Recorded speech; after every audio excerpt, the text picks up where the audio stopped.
Hold it, son. Wouldn't you rather have an exciting action figure? But only Batman fits in my Batmobile. Are you nuts? The Thing fits in there perfectly. Look, he's fitting right now. Stan Lee came back? Stan Lee never left. And I'm starting to think that his mind is no longer in mint condition. You broke my Batmobile. Broke or made it better?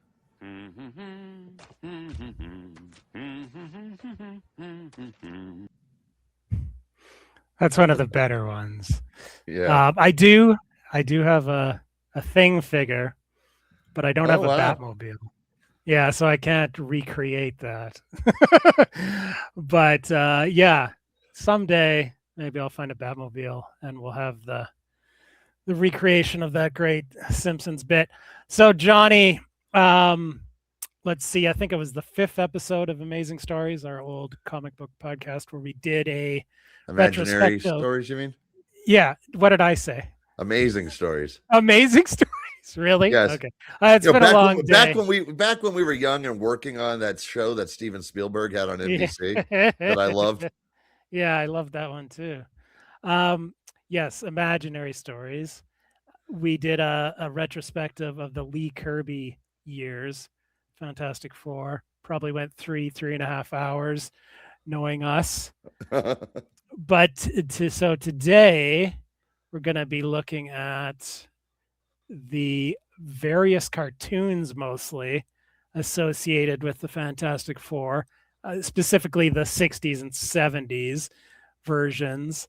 And we may talk a little bit about the 1994 Roger Corman produced movie as a little dessert to this episode, shall we say. But mostly we're going to be talking about the cartoons, and they were pretty fun. This cover here, number 100, I had this comic when I was a kid, but it was a subscriber copy, obviously, because it had been folded. You know, back in the day, they would just fold it when they were delivering the mail until the nerds complained enough to where they would put it in a bag and a board and all that stuff, and it put like "do not bend" on the envelope. But my copy was definitely a subscriber copy because it was otherwise in really good condition, except it had been folded, so it was permanently bent in the middle. I no longer have it. I had subscriptions when I was a kid, and you'd get that because they came in a brown wrapper, and they come like that. And when you would subscribe to them, the little coupon you're supposed to cut out, they would have a word bubble that announced that they were sold flat or mailed flat. Yeah, mailed flat. Or mailed flat. So basically, don't blame us. Absolving them of blame. Yes. Yeah. Well, I mean, they would do. For years, I had a subscription to Sports Illustrated, Entertainment Weekly. They always came folded, but with those, you didn't care, whatever. But with comics, yeah, that sucked. Anyway, so we'll unfold something here. We're going to unfold the 1967 cartoon. First of all, that it was from the Lee Kirby years. Most of the episodes, if not all the episodes, were based on Lee Kirby Fantastic Four stories from the 60s. But they're goddamn hard to find out on YouTube, especially. Johnny was able to track one down that was quite interesting, quite funny, but watchable. And I'm glad he did, because it was a pretty fun one. It was it was based on issue 18 of the Fantastic Four from probably 1963 or 4, maybe 64. Something like that. 64 probably. Yeah, the first Super Skrull comic. Yeah, I'm just waiting for that picture to load here. But it's funny. Yeah. I noticed last time they weren't loading for you. I don't know why.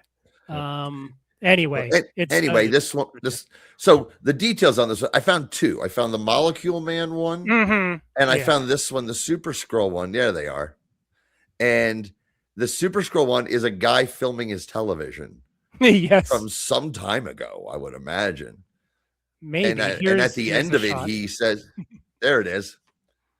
And at the end of it, he's like, "Thank you for watching, and subscribe for more." And I was like, "Well, I think that's the only one." But I did look his other videos. He's like filming books that he's going through and other stuff off his TV. Yeah, annoyingly, there's this whatever that is, wire or thing, it's the I thought it was the rabbit ears or something. or it could be, yeah, it's something like that. Anyway, he apologizes up front. Oh, the audio may not be that great or whatever. But we do have good crystal clear audio of the intro from another YouTube video. And I will. And once again, one of the slappingest songs you'll ever hear. Yes, it's you know, we're gonna listen to some other music, but this definitely, spoiler alert, this is the best we'll be hearing today. The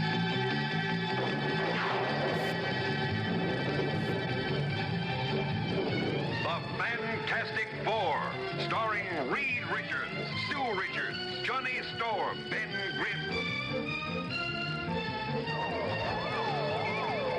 Reed Richards with his power to stretch. The Thing with the strength of 1,000 men.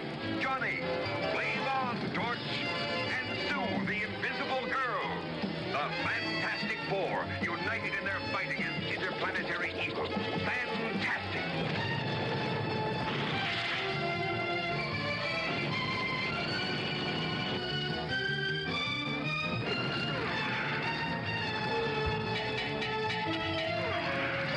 I'm not sure what that was.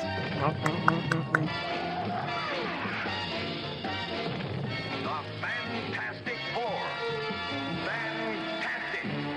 Fantastic. God, that fills me with so much joy because I mentioned before that I used to catch these in syndication in the 70s on a show that we'll talk about it because I did a bunch of research that featured various different Hanna-Barbera quote unquote superhero characters at the time, like Frankenstein Jr., who was a big robot, and the Impossibles. So it was like they were like that was a comedy one. They were like a trio of like basically like the Beatles, and they had superpowers, and there was and like Herculoids, all the rest of that, and you never knew what you were gonna get. And every time I'd pray, please be a Fantastic Four. Please be a Fantastic Four. So when I would get one, because they were rare, and I'd hear that song, man, just hearing it, watching it the other day, I was like, God damn, this makes me feel so much joy. Because I just remembered that feeling of being like, yes, yes. Yeah. Like winning. And this was one of the ones I saw because they only made 20 or what. And I didn't see all of them.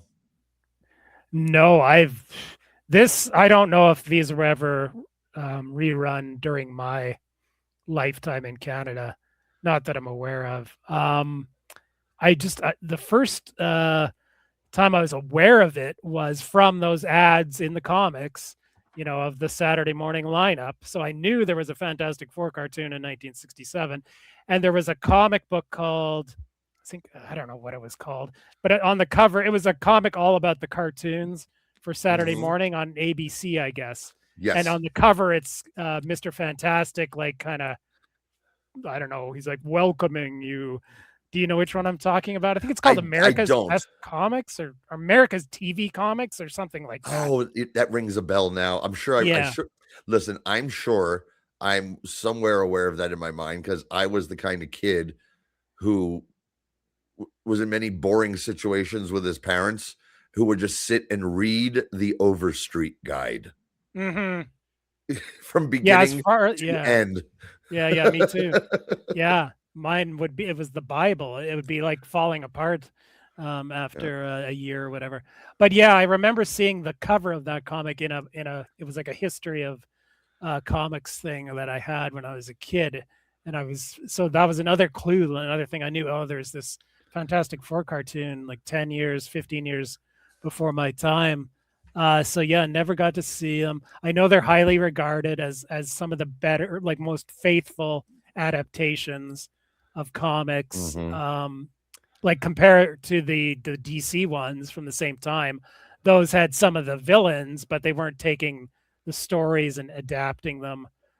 Really, I don't think. Not And like neither was Spider-Man 67. Fantastic that's Four true. was the only There one was doing there that. was some like kind of adaptations, especially in the Ralph Bashki ones, the darker Spider-Man ones, where they would do what was the one that they adapted? Well, I'm blanking right now, but I remember there was something. Well, they did the origin story, of course, which was basically taken straight from Amazing Fantasy number 15.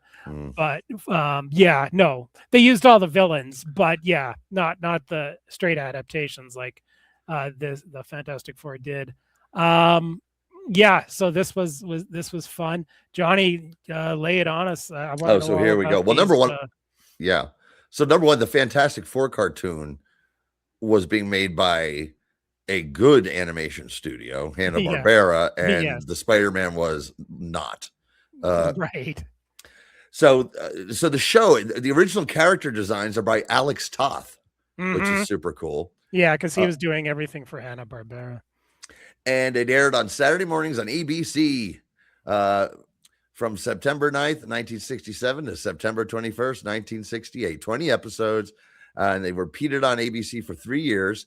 And then it was rerun as part of the continuing series, Hanna-Barbera's World of Super Adventure. That's the show. That's the one I watched when I was a kid. Okay. I said the whole thing started when this guy, Cy Fisher, who's the agent for Hanna-Barbera, saw that his son was reading a Fantastic Four comic, and he asked him, he's like, hey, would you like to see that as a cartoon? And the kid was like, yeah. And so he took the idea to Joseph Barbera, who apparently also read the comic book, and agreed. So they contacted Stan Lee at Marvel, and they acquired the rights, and they successfully pitched the show.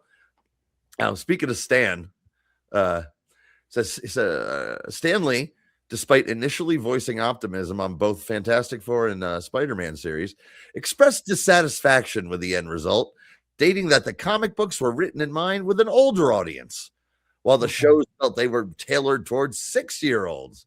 Well, yes, Stan, it's a Saturday morning. Yeah, but I don't think it's that juvenile. I mean, yes, they don't have the, for lack of a better word, complexity of some of the comic books. I just picture mid-60s Stan. But because listen to this, it says Lee attempted to voice input to both Spider-Man producer Krantz Films and Hanna-Barbera, but gave up after determining their sole concern was with pleasing the sponsors. Yeah. Okay. That's television, Stan. Yeah. I said, but in contrast to Stan, Marvel Comics owner Martin Goodman was very satisfied with the series, as he had secured a percentage of the gross revenue.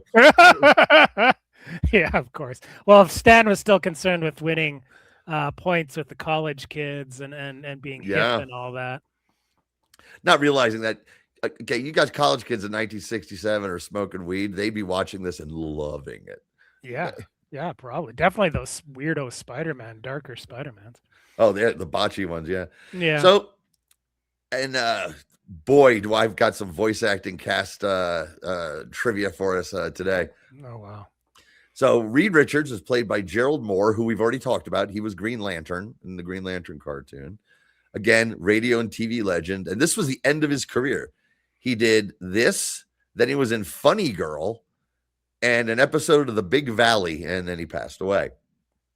Sue is voiced by Joanne Flug, P-F-L-U-G. And when I saw that, I went, why do I know that name? Why do I know that name? And here's why I know. She played Lieutenant Dish in the movie MASH, which I've seen. I've probably seen at least 50 times. It's one of my favorite movies. She had a bit of a career. She worked, but she was also married to Chuck Woolery. I see, for 8 years and divorced in 1980. Yep, 4 and 4. Johnny's played by an actor named Jack DeLeon, who didn't do much, but for our purposes, he was Kraven the Hunter in the 1981 Spider-Man cartoon. I'm assuming that's Spider-Man and His Amazing Friends. Yes. Or well, there was also the just Spider-Man. Maybe it was that think, one, just yeah. in syndication. I never saw it. 1981. I never saw that. Yeah, I never saw it, but it aired at that time. But I'm pretty sure it wasn't on any of the networks. It couldn't have been. I would have been watching it. Yeah, yeah. But it came out the exact same time as Spider-Man and His Amazing Friends. That's nuts. I never knew that. Yeah, they're on Disney Plus or Disney or whatever it is. Oh wow, I gotta check that out. Mm-hmm. And of course, Ben Grimm is voiced by Paul Frees, the legend Paul Frees. We've already talked about him.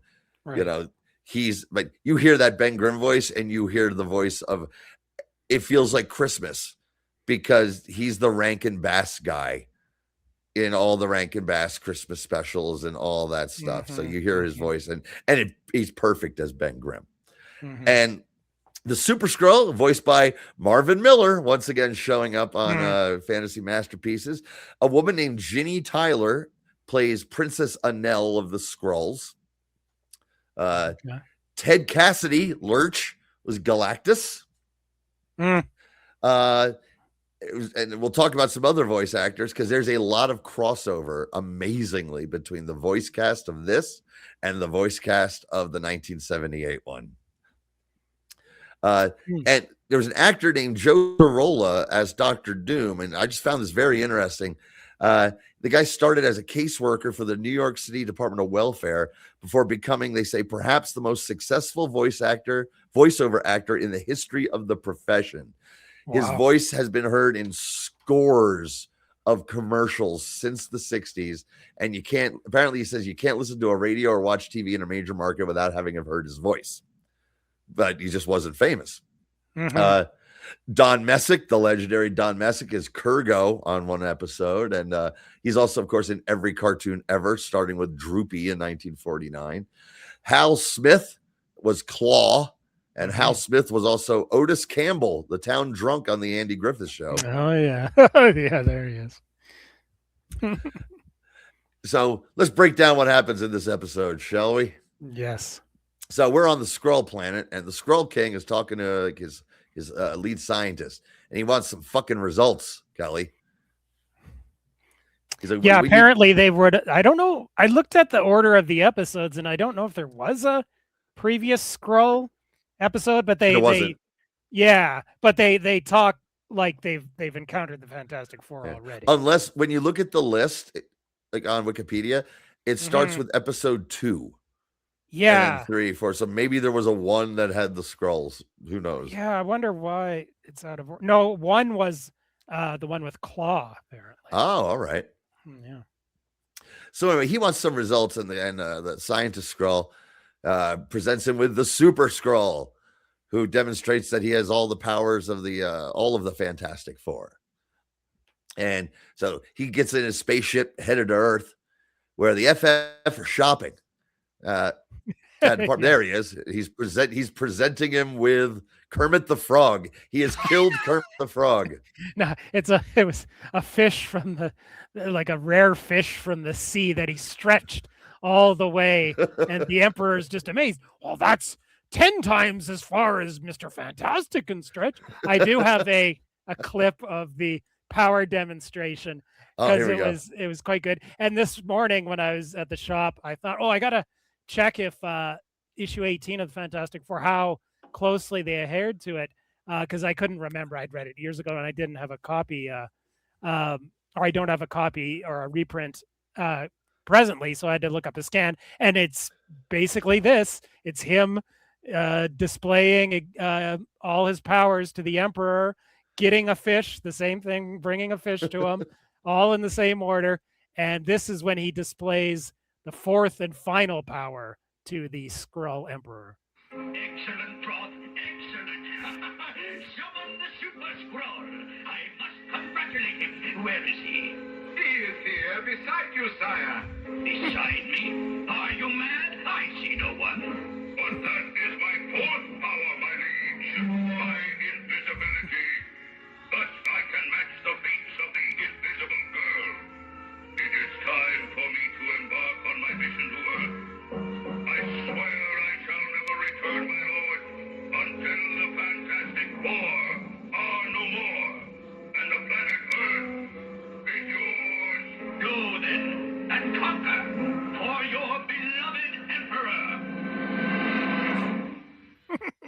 That's great. Thought he was gonna rhyme Earth with something. I know, because he was starting to rhyme there with for a little more.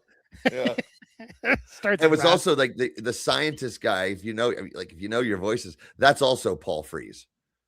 Because that's he did all totally the. tell. I think he did all this. Or so that was funny. I love the Emperor Skrull with his constant amazement. I don't believe it. I love the art style of these Skrulls with the really big ears. Yes. Yeah. And they completely stayed faithful to Kirby's design with the weird chin and all that. And like I said, this whole part was taken straight panel for panel. And when he comes to Earth and tries to plant the flag on the concrete on the sidewalk, that was in the comic book too. I figured it must have been. There's one major change, and it's at the end because we all know what that is. Yeah, we'll get to that. So you were talking about the department store. Yeah, they're at a department store, and Sue is looking at clothes, and Reed's like, I'm going to the book department. Yes, when I watched that, I was like, well, this is Julia and me at Value Village, where she goes through all the clothes and all the jewelry and stuff, and I'm like, I'll be in the book section. But here's a clip from it. Don't you just adore the new fashions, Reed, darling? If it's all the same to you, Sue, I think I'll browse around the book department. That was to say. I didn't hear it because it's not loading for me yet. Oh, okay. Anyway, it was what she says. Reed, aren't the latest fashions all so beautiful and wonderful? Well, if it's all the same to you, Sue, I'll be in the book department. That's basically paraphrasing what I say to Julia when we go. Yeah. Do you walk away looking like that? And I have a pipe often too. Yeah. And Ben is trying to buy a bowling ball, and oh boy, he's breaking a bowling ball. Johnny's there for the pussy because he just says, "Look at all the chicks." Yeah. And then there's a TV news alert that there's an alien in Times Square. How can you tell? And it's the Super Skrull, and you're right. And he can't plant the flag in the concrete, but it's so funny because he was like, "I will plant my flag." And he hits it, and the sound effect is like, boing. And a guy in the crowd basically is like, "Hey, that's solid concrete, stupid." That was hilarious. That was a laugh out loud, legitimate laugh out loud moment for me when I watched this. So the Fantastic Four arrive on the scene, and Super Skrull takes out the torch right away, and Reed and Ben go back and forth trying. At one point, Reed turns his legs just turn into springs, and when he becomes a parachute, it's like, "I'm a parachute." I'm like, well, not really. He's like he makes a glider. I know, clothes, and it wasn't connected. Like when Kirby would draw it, you could see it was all part of the same body. But here it looked like he was, wearing a cape or a glider or whatever. Well, yeah, because you have this is some kind of animation that's like, here's what it is. We just have to put these things on it. Yeah. So he's Super Skrull's fighting the Thing, and I remember this. I remember clearly as a kid because I thought it was so cool and maybe kind of freaked me out when the Super Skrull was like, "I shall become a battering ram," and his head turns into a big ram and the long neck, and it's bizarre looking. I love it. Yeah, and that was in the comic too. That makes perfect sense. And so they're not having any luck, and then suddenly, flaming arrows are being shot at them as he's demonstrating cunning invisibility skills by holding the flames aren't invisible, and he's talking to them. Yeah, so I don't really know what was really doing for him right there. No. I'm hoping that was added by them and not a Kirby original. And then Super Skrull decides to let him go. He's like, go back to your Baxter building, get a good night's sleep. Ridiculous. And a big mistake on the Super Skrull's part, because Reed discovers that there are rays coming from the Skrull world that are giving him his powers. I clearly remember that from the comic. too. Yeah, yeah. And he figures out that he makes a little tiny like transistor device, transistors, that only Sue can put on him because she knows how to properly use her invisibility powers. And so Reed creates a flying loudspeaker and just sends it out to find the Super Skrull. Like, attention, Super Skrull, meet us at Crater Island for the final battle. Is that right off of Manhattan Island? Well, they said it was in the South Pacific. Okay, so that's quite a journey across the continent. Okay. Well, the Fantasta rocket can get there pretty fast, right? They took the rocket. So they get there to fight him, and suddenly he's got immobilizing eye rays as a power as well. Yeah. And he takes all of them out. And it's so funny. Watching the animation of him taking all of them out is very funny, especially Reed Richards. But Sue mounts him from behind, gets right up on that back, on dad ass, and puts that transistor thing on him, and no more powers for him. And the Skrull Emperor is fucking pissed, and he tells the scientist that he will suffer for this indignity. And then they go, the Skrull is like, I can't go back, they'll punish me. And then the finish, they take the finish. It talks wrestling so much, man. They take the ending from the first appearance of the Skrulls in Fantastic Four #2, where they suddenly go, you know what? We hate being Skrulls. It sucks to be a Skrull, which is weird. You know, like, what? And Reed's big decision is, well, I'll wipe your minds and turn you into harmless cows. Which, as a kid, I thought was horrific. Reading that as a kid, I'm like, oh, that's really creepy and weird. And to the point where Byrne in the 80s did an annual about what happened to people in that town that were drinking that milk. Yep. I was going to say Byrne makes it a whole lot creepier in the 80s. And it's even creepier, right? Yeah. But this one they play for laughs, because then he's like, all right, I'm going to make you something that will be content and harmless. And then it fast forwards and like, there we go. And he's a cow. And they're still on this crater island, which is just the crater of a volcano. Yeah. And the Super Skrull or the cow looks at the camera and goes, moo, and they end. I'm like, are they going to leave him there? He'll starve. Yeah. At least in issue 2, they showed they left the cows on a farm somewhere, right? Yes. Yeah. And what happens in issue 18, the ending is much more disturbing and dark. I don't know if you remember what they do with the Super Skrull. Well, Johnny basically they make him go into he dives because he no longer has his powers, and he dives at I think one of the Fantastic Four and misses and falls into basically the crater or the cave, and he's looking back up like with this real sad expression, like, help me out. And the Human Torch just covers the top of the crater and burns around it, like sealing him in. and it's like, well, okay, you buried him alive, but the dialogue is, oh, he'll be really old when he gets out of that, and he won't be capable of being a bad guy anymore. How is he going to get out of that? He has no powers. He's sealed in a tomb with no powers. That's wild. Yeah, I know. Maybe it was one of those instances of where what Kirby intended, Lee went in a different direction in the dialogue or something, because the dialogue made no sense. Anyway, it was a strange ending, and I guess the ending, because I knew as I was watching it, I bet they're going to do the ending where they turn him into a cow, or technically a bull. Here it was a bull, not a cow. No, he had udders. There were udders. Did it? But he had horns. I don't know. It was like a mix of a bull and a cow. I just knew they were going to go with that ending, even though it wasn't the ending to the comic. I guess, yeah.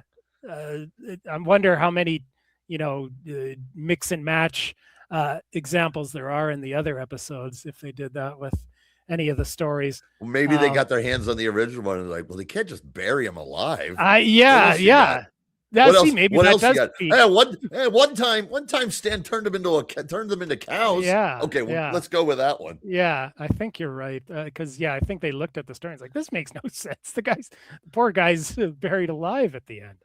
I think the 6-year-olds that Stan hates would be freaked out if they buried a man alive. Yeah, it's a weird one. It's not one of my favorite of the early Lee Kirby stories. They were still finding their way. There were some real good ones at that time, but the original Super Skrull one isn't exactly like for the top 10 or top 20 or whatever all time Lee Kirby's. There's a one cartoon they did, the Ramatut origin story. I'd love to see that one. I think I've seen that one. I definitely remember the one where it's Dr. Doom in the Microverse. Yeah, they did that one too. They of course do the Coming of Galactus. I remember that one. That one. They do Blastar, the living bomb burst. And here's an interesting bit of trivia. It's based on Fantastic Four number 63. In the 70s Fantastic Four cartoon we're going to be talking about shortly, they also adapted Blastar, the living bomb burst, based on Fantastic Four number 63. It's the only one to be adapted for the 67 cartoon and then for the 78 cartoon. Yeah, I'm going to go out on a limb and say the 67 one was better. Yeah, for different reasons. Although we're going to be talking about it, I wasn't as disappointed or underwhelmed as I had anticipated. Really? I was even more underwhelmed. Okay. Well, we'll talk about it. About it. Yeah. What else? Yeah, there's a Diablo one, couple with Blastar, Mole Man, a couple with Mole Man. There's one with Lady Dorma and a Tuma, but no Submariner. They didn't use the Submariner. Well, because he was on the other cartoon. Yeah, so they couldn't use him. The Red Ghost was used. Yeah, started on Yancey Street. That was, and with the Watcher Yatu. So that was based on an issue. Prisoners of Planet X. That was an early issue, number 7, based on FF number 7. Yeah, so they covered a lot of the first 60 some issues. It's pretty cool. Yeah, I'll definitely want to see if, I don't know if these, I think maybe there's been a DVD release, but now it'd be impossible to find at a decent price all these years later. I had no idea that these were all being shown on Cartoon Network and Boomerang when I had that. When I had it and was like in my 20s and hanging out with my wife, getting stoned, we would have been like, holy shit, let's watch this. Yeah. Oh well, we'll see them all eventually somehow. Yeah, like I said, the Diablo one is out there as well. Okay. Yeah, I know. Or maybe it's Molecule Man. Molecule Man, yeah. Molecule Man's the only one on YouTube right now. That's what I meant. That is not filmed off of somebody's TV with a camcorder like this one was. But that added to the charm of the experience. Yeah, it wasn't charming. Okay, so fast forward 10 years, the all-new Fantastic Four television cartoon series is here. Look at this. Stories by Stan Lee and Roy Thomas. Designs by Jack Kirby. Of course, they had to stick it to Kirby. He worked on it. He worked on this. Oh, I know. But as far as the billing goes, yes. Third billing. Oh, that's to get even for Mr. Miracle right there. Yeah, there you go. Yeah, it is. It's Funky Flashman and House Roy on top of Jack Kirby there. So this was on NBC instead of ABC. And well, take it away and explain the behind the scenes stuff because I don't know. Okay. Well, there's some interesting stuff because there was always the urban legend of why this stupid robot is there instead of the Human Torch. I remember this ad. Yeah. And I remember being like 8 years old, seeing this, in the comic book going, what the fuck is this? Not saying fuck at that time, but what is this? What's this stupid robot? Yeah. And then it was on, and it was not on long. And I definitely watched some episodes. And as an 8-year-old, I hated it. I was like, this is terrible. And so I didn't stick with it. But again, being 8 and cable days and Saturday morning. I'm sure I had it on. I remember the one they do the Doctor Doom first appearance of Doctor Doom Time Machine one. I remember that. But as little kids, it was like something like Hit the Playground, even about, well, you know why they had to do Herbie? Because they said it would be a bad influence on kids. They were afraid kids would set themselves on fire if it was a Human Torch. Which is so stupid. And that was what people would say for years and years. And it was interesting, not too soon after here, they introduced Herbie into the comic. Yes. It was right around issue 200. Yeah, just after 220 like, something. I think maybe even earlier than that. It was right after they had this multi-part saga involving the Skrulls, who shoot them with a de-aging ray, and it winds up with an epic battle between Galactus and the Sphinx, and it was like 8 parts. Yeah. Okay, so it was after that. Okay, it was after that, and they'd introduce Herbie, and then an issue or two later, like Herbie goes bananas, and short circuits, or the Mad Thinker gets control of him, whatever, and they blow up Herbie. And as a kid, it felt to me like they wanted to blow up Herbie so all of us could go, yay, because we fucking hated Herbie. Yeah. But then Byrne brought Herbie back and just had him be like an assistant little robot, and he managed to pull it off. And they pulled it off well in the new movie, I thought. Yeah, of course. But the real reason why they didn't use the Human Torch is because his rights were already tied up with Universal Pictures, I believe. Yes. Yeah, for a proposed movie that, of course, never saw the light of day. Yeah, and you know why that got scrapped? No, I don't. Because they were afraid that younger viewers would attempt to mimic the character through self-immolation. Okay. That's what. So that's where that urban legend. That's where that came from. That was what killed that. Really? Yes. But it's so weird that would be such a barrier, like considering all the other things that made it to screen back in those days. No, you have to understand, at this point in Saturday morning cartoons, there was a huge effort to have as little violence as possible. No, violence was not the new Tom and Jerry's. They were friends and they held hands. Right. I just mean like making a movie, like they. Oh, the movie. Yeah, they kiboshed the movie because they didn't want kids lighting. Yeah, that's dumb. Yeah. And then speaking of Byrne, he kind of in a clever way during his run, he touches on the whole urban legend. That's a great issue with a very sad story about a kid who is obsessed with the Human Torch, and he does in fact light himself on fire and dies at the end. It's very, very, very depressing. It's a sad one. Yeah. Byrne had a few of those that he would do to Johnny. Remember the one where there's a guy and he's in jail and he was like Johnny's high school bully, and he was going to the electric chair and he hated him, but he asked to see him and he's begging to he's like, I didn't do this crime. I didn't do it. And I think at the end, the torch person figures out, but he did do it, and he goes to the chair. Right. I think that was one of the first Byrne issues. But yeah, the one with the kid lighting himself on fire was definitely like an after-school special type issue. I remember of Fantastic Four. Yeah. Okay, so here's some more interesting facts, I think, about my most hated Saturday morning cartoon when I was a child. So they had to come up with Herbie. So Stan Lee conceived of the new member of the team because R2-D2 was hot. Ah, yeah. Let's make an R2-D2. Dave Cockrum, the legendary Dave Cockrum, was initially asked to draw concept art for the robot, but he hated the idea of replacing the Human Torch so much he intentionally submitted bad designs that looked like household objects with wheels on them. Jesus Christ. Those comic book obsessives. Good for him. He said the assignment was handed off to Jack Kirby, who designed a streamlined flying robot that he called ZZ123 that would be renamed to Herbie. I'm sure. Imagine Jack bitching about that one. And I made a ZZ123, that son of a bitch Lee.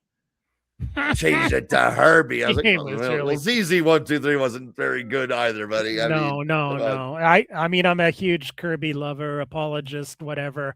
Sorry, Jack, that wasn't one of your best ideas. But this was interesting. So, thinking about this, Jack and Stan at this time were not friendly. I mean, they had their ups and downs, but there was already a lot of shit had gone under the bridge at this point. This was, I think, a kind of a cooling off period between them. If I know my history, it would heat back up in the 80s big time. But this was when Jack had returned to Marvel, and they kind of had a truce, and they did that awesome Silver Surfer graphic. I had that. That was amazing. Yeah. In fact, when I was little, I got that and I read it, and I got disappointed at first because I'm like, well, that's not his origin. Where's the Fantastic Four? Right. But then, like, I reread it that same afternoon, and I was like, I got it. It didn't bother me. I'm like, oh, this is awesome. What a story this is. Yeah, and with being unmoored from continuity, they could actually do an ending, and that's what made it really awesome. Is that it has an actual ending to the Silver Surfer story. Spoilers for anyone who hasn't read that. It's called The Ultimate Cosmic Experience, or at least that's what the original cover had on it. I think when they reprinted it, they just call it the Silver Surfer. I don't know. It's kind of hard to find. It's only been printed a couple times, but I highly recommend it. It's that was one of those. I'm sorry. That was one of those first times as a little kid where I kind of hit me that, oh, comics can be smart. Yeah, it was definitely like a step above your usual run-of-the-mill superhero comic, just random issue, that's for sure. So what happened was, when it was first being set up at Hanna-Barbera, Mark Evanier, the great Mark Evanier, found out that the company wanted an art style inspired by Jack Kirby, which led to him contacting the animation director to say that Jack was available to be on the show. And Kirby was allowed to work on the show with Marvel Comics, who agreed that Kirby's work on the series would count towards the requirements of his contract with Marvel. Roy Thomas spoke about the limitations they encountered, such as the Thing was not allowed to hit either people or monsters. Depictions of guns and firearms strictly prohibited, with they had to get rid of the Skrulls were using like Star Trek like phasers, and they got a note from the network: no guns. Stan Lee once again expressed dissatisfaction with the show's quality. This time I agree with you, Stan. And he wanted to make changes for a second season, but says the show was canceled after one season due to the death of Ted Cassidy. Ted Cassidy, who was in the original as Galactus, because he's the Thing on this one. And also it says that NBC president Fred Silverman, who considered the adaptation to be of poor quality.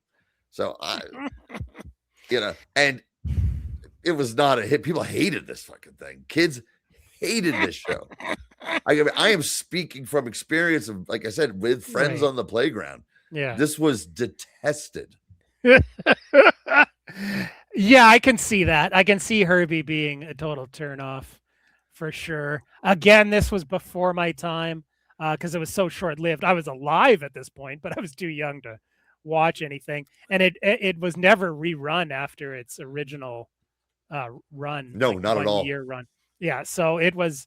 But again, I knew this existed because of the ads in the comics that I would see, the back issues I would get. And then I was always wondering, why is Herbie in this? Where's the Human Torch? What's all this about?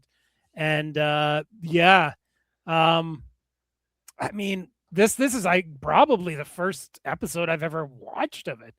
And there's not much out. I think this is the only one I could find. It is. It's just like the 67 Fantastic Four. It's not on YouTube. The Marvel is very yeah, they don't want this to see the light of day, or they're protecting their It's their I read trademarks and it's all on that. some DVD or Blu-ray as an extra, as all Okay. of them or something. I thought I Yeah. like that. Yeah, there is only 13 episodes. Some of them sound interesting because they do a Frightful Four A Frightful Four episode, where they're not allowed to punch. right? But they have Medusa, Sandman, Trapster, Wizard. They have another one with the Inhumans, Medusa, Crystal, all of them. So they did some adaptations that the 60s one didn't. Like you said, they did the time travel, the first appearance of Doctor Doom. That one was, if you had issue 236 of Fantastic Four, it was the 20th anniversary issue.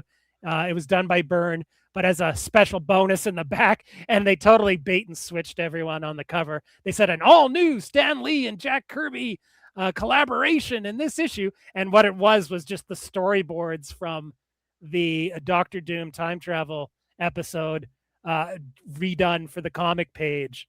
Do you remember that? It rings a bell because I had almost. You must all have of had those. that issue. Yeah, it's.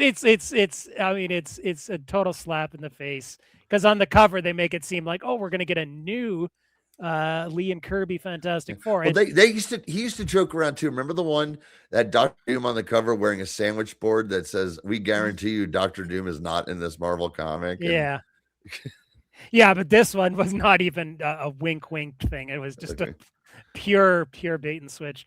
There's an Impossible Man one from the 70s cartoon, and like I said, they adapt again. Now, see, that would work. 63. Right, that would work for the Saturday morning kiddie. 70s bullshit. Yeah. So only 13 episodes. Yeah, it flopped big time. And was buried afterwards. But we do have one to talk about, and it is the pilot. They're their first episode, so yeah, there's that. But one last thing regarding all the quality of the 70s and stuff. Like I was at the age of 7 and 8, and I don't think it was just me, but it was definitely based. It explains who I am to this day.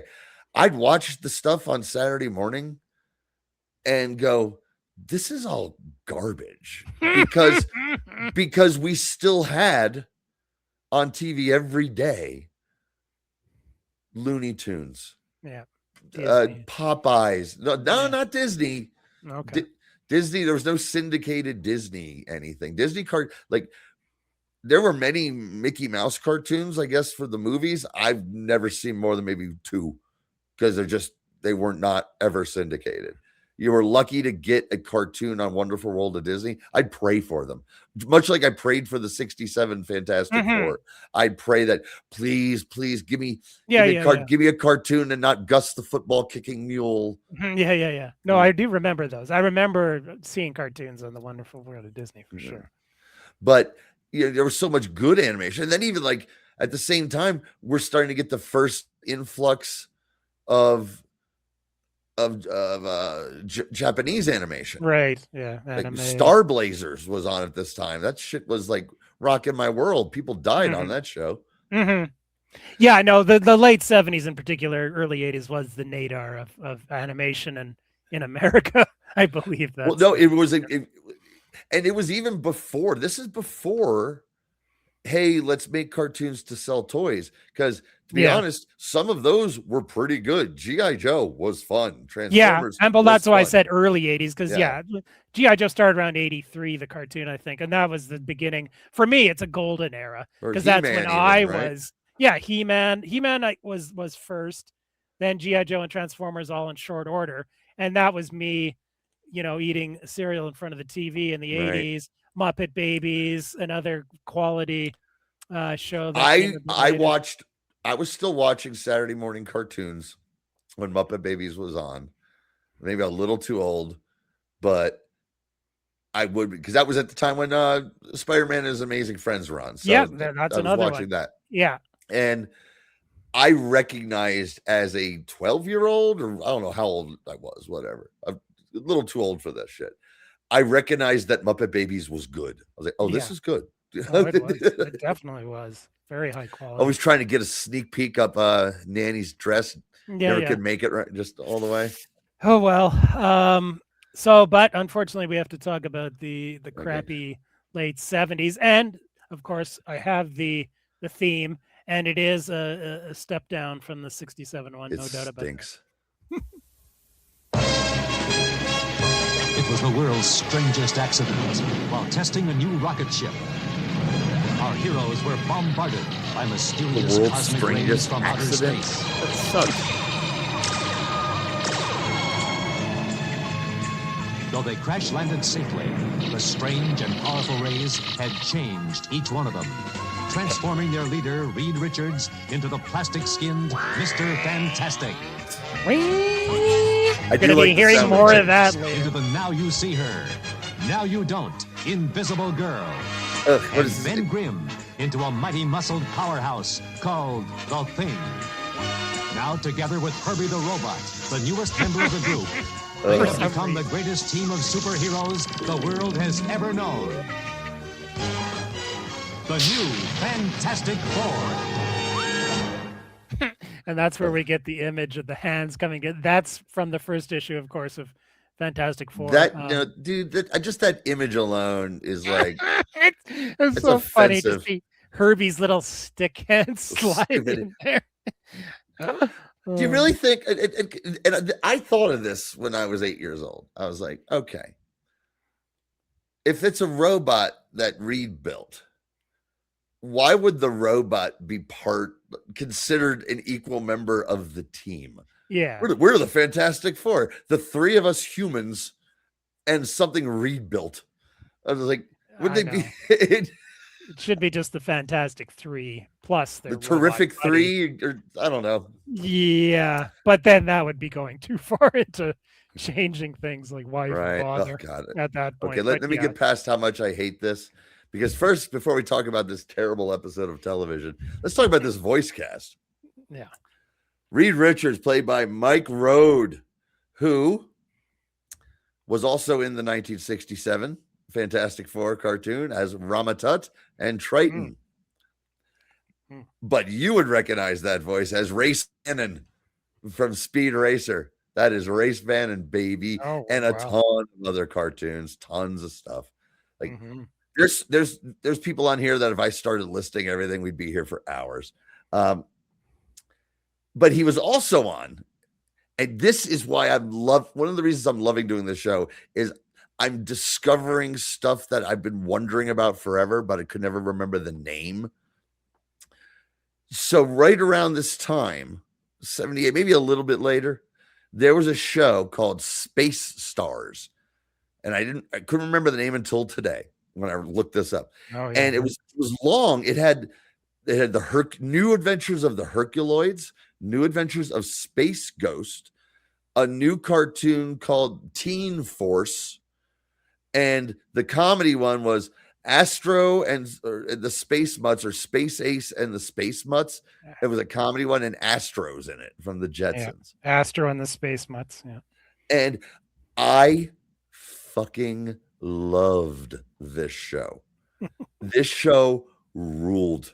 I mean, who knows if we go back and watch? We need to check it out and just revisit it. Like, I can find it, but very short-lived, only 11 episodes total. Oh yeah, I know. It was there and it gone. I loved. The Space Mutts I thought sucked. Right, I was that kind of kid, but everything else was fucking cool. Like I was into Teen Force. There was three teenagers. They had cool powers / space. This is when everything became space. Like Herbie here's R2D2. Yeah. There was also Yogi's Space Race, which was a new wacky races, but in space. And with Yogi and Huckleberry Hound and two brand new characters, Scare Bear and like Wacky Duck or something. And it was basically wacky races. And but the big switch is the guy who's like the pure good guy is also your Dick Dastardly and doesn't realize he has a split personality and there's like a spell cast on him or something. I don't know. I know way too much about Yogi Space Race because it also was at the beginning of music videos, and they would in the middle of every episode, they'd find themselves at some sort of disco, and there'd be some funky music, and there'd be this weird animation of the characters disco dancing, for a while. It's fucking bonkers. But boy, Space Stars, that's what that's called. I loved that show with a passion. Cool. I don't know. I've never heard of it. Well, 11 episodes, but those Yeah. 11 episodes made a huge impression on me. Yeah, obviously. So Sue is played by Ginny Tyler, who played Princess Anel of the Skrulls in 1967 and was Jan on Space Ghost. Remember Space Ghost had Jan and Jace, the teen sidekicks. Yes. Ben Grimm, as we said, Ted Cassidy. Herbie, the legendary Frank Welker. I mean, Yeah. you could go on and on, look it up. The 900 credits, let's just say Megatron for one thing, and everything. Scooby-Doo, everything. Yep. Still alive. Still alive, still working. Lives in, or no, he's born in Denver, Colorado. Oh, I didn't know that. Yeah, I'm looking at his media right now. The repeat voices from 67 include Hal Smith, Don Messick, and Vince Perrin, who had a long career for what we're interested in. He was on a Superman. I think he was on a Wonder Woman. He was the voice of Cyclops on the one episode of Marvel Superheroes that had the X-Men on it. He was Hawkman on the DC 60s show. He was also the narrator who opened the Outer Limits, the whole do not change your, do not adjust the vertical or the horizontal. He was in 3 Star Treks, and he was the Red Ghost and the Silver Surfer in the 1967 Fantastic Four cartoon, and various voices all over the 13 episodes of this. Dr. Doom, who we won't see, is played by John Stevenson, and look him up in a million things, but he's Mr. Slate from the Flintstones. Mr. Slate from the Flintstones is Dr. Doom on this. Crazy. So, The Monster Among Us by Stan Lee. He gives himself 2 credits. I know. Well, hey, just like the comics. I think he just took this he dusted off something from the late 50s, early 60s and said, here you go. This is episode 1. And they didn't want the violence. So I said, how about the morality tale? Yeah. Oh, by the way, real quick, when you get a chance, listen to that podcast I sent you with Larry Lieber on it, because Larry Lieber is just the nicest man in the world, but he's 90 something years old. Yeah. And he's all of his marbles are there. And him and Danny Fingeroth. And it's fantastic. You need to check it out. I did listen to an interview with Lieber about a decade ago or so. Yeah. So, excuse me. Okay, during the intro, I will say this because there are a few Kirby designs that stand out in this. The Fantastic Four's road ship during the origin looks really good. So does at the end, the army brings out some sort of anti-matter gun, and the soldier sitting on this thing that looks like it came out of Kirby's Third World. Yeah. What the fuck is that? That's cool. Fourth World. Okay. It wasn't Kirby in fucking Africa or Ethiopia. I'm sure it would have been very culturally sensitive. I'm sure. Fourth World. So this is true to the comics. Reed and Ben are putting together a giant machine for some reason. I mean, how many issues start with where do you want this, Stretcho?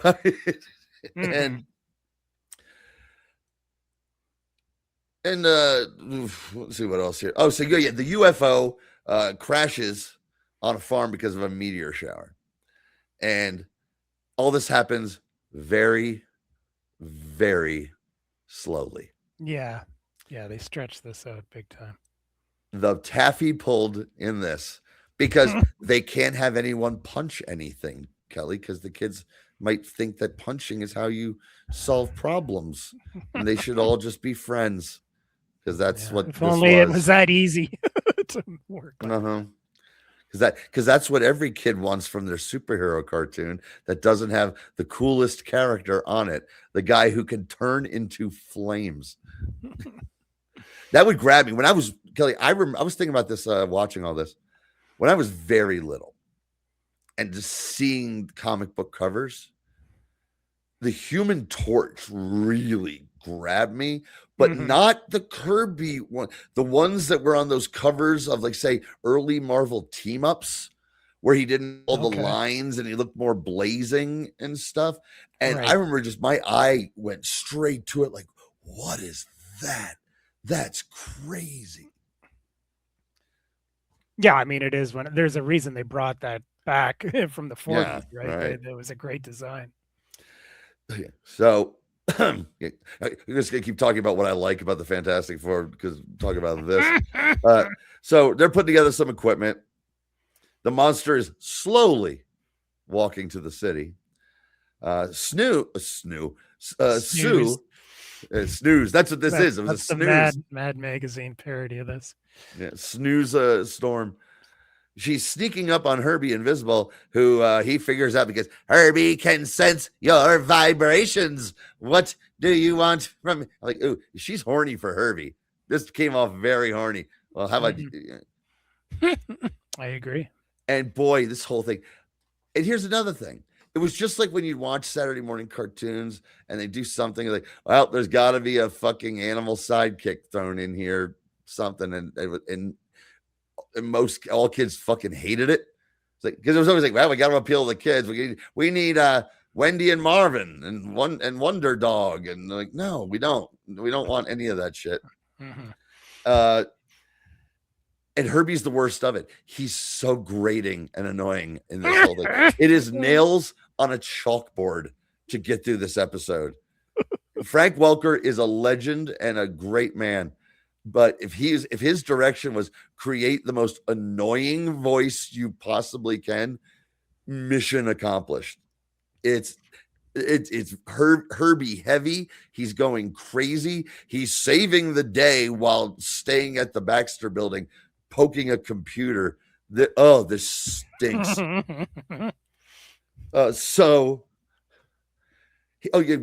Herbie sets off the alert because he senses the alien coming, and there's an alert. Why, that tin can set off an alert? Well, we better find out what the alert's about. And Herbie's like, I have to set off a second alert. And there's a second alert. And they're running all back. Sue's coming in. Herbie really must mean business. There's a second alert. I'm like, Jesus fucking Christ. Get to it. This is killing me. 24 minutes, folks. Holy shit. And of course, Herbie and Ben hate each other because they're trying to do the Johnny Ben relationship, which is fun. Yes. And Ben Grimm arguing with an annoying flying robot is like double nails on a chalkboard. Really? That's one of the okay. Well, I do have. You liked it? Okay. No. Well, I liked that. I one of the clips I got was the last argument between them that I felt Herbie was kind of funny in. That I know that one that was okay. That was like the best of them. Yeah. No, as Reed and Sue look, go, they love each other though. Yes. No, he's a fucking robot. He's a robot from Robotville. Definitely a robot. So Ben and Reed are in the Fantastic Car, headed to this bridge that the monster's at, right? And the army is slowly arriving on the scene. Cars start getting tossed. They have to mention that he was throwing abandoned cars during the exposition on this, right? That was, trust me, network notes right there. No one's dying. They can't have parachutes like in G.I. Joe. They gotta explain that shit to the children. And Reed just says, Ben's like, what are we gonna do, High Pockets? He's like, I'm thinking. I was like, oh, slowly thinking. And he figures out, let's save the bridge. So we're going to use our powers to fix this bridge and let the fucking monster go. And Sue just follows the monster in the Fantastic Car, which, by the way, I do appreciate. I love the old the bathtub Fantastic Car. Yes, the original. Yes. That's the best one. That could split off into separate. When they jazzed it up, I didn't like it. I like the old. Bathtub. Didn't Byrne bring back the bathtub? Because I think so. Yeah. And so then there's lots of news reports because they have to fill a lot of time on this. This is like a canon movie, just the exposition through the news reports, and the newscaster. And there's lots of families' reactions and like bystanders' reactions to things. And there's a family in their living room, and the newscaster says, "Anyone found near the bridge will be arrested for their own good." Okay. And he's like, "This means you, kid in the Eagles jersey," because there was a kid in a fucking Eagles jersey listening to this on the television. Yeah, well, 78. That's when they were turning things around. Dick Vermeil was their coach. Ron Jaworski and there's their quarterback. Yeah, good times. That's why you like this episode. That's why you said you picked. You didn't even notice that, but it subconsciously got you. I guess so. So then they call out the Army, the Navy, and the Air Force very slowly, and lots of shots of the Army, and the monster somehow shoots a beam at Sue, who's been slowly following him around for what feels like 45 minutes of my life. And Herbie is losing it. He can't handle the stress back in the Baxter building. Yeah, this was God. I wanted to fucking punch screen. This stunk. She falls. The monster grabs her. She turns. He's like, and he tells her, Herbie tells her, turn invisible. Or Reed does maybe, and she's like, "I'll try." Yeah. And if you haven't figured out that this thing is a child throwing fucking toys around and shit, you're dumber than the network executives who wouldn't let the thing punch anything. So, because Herbie figures it out, he's like, "Do not touch the alien. He's scared. I figured it out. I can't tell you what it is, but I've talked to the president." I'm like, "You talked to President Carter?" I thought we were going to get a Carter cameo, but we didn't. Fantastic Four, you did a beautiful job of saving us, and maybe we do need to listen to that Papa Alien and put the swords down and make the plowshares and be a people of peace. This was the Fantastic Four America deserved in 1978 with Jimmy in the White House. Oh boy, Jimmy was a great man. I mean, I know he was. Not a great president. Not a great president, but a great man. Often looked as a down point. Oh no, I watched a documentary on him, and he's like, "Well, great man, just made a lot of bad decisions with who he was staffing around him." Anywho, so then the Army, but then they literally have a scene where like one Armyman says, "Call off the airstrike," and that sky is full of planes. You see how many planes? That's because we need to fill time. Let's put 48 planes. Yeah, they were like 747 jets, though. It wasn't even like fighter planes. Yeah, you're right. This is horrible garbage.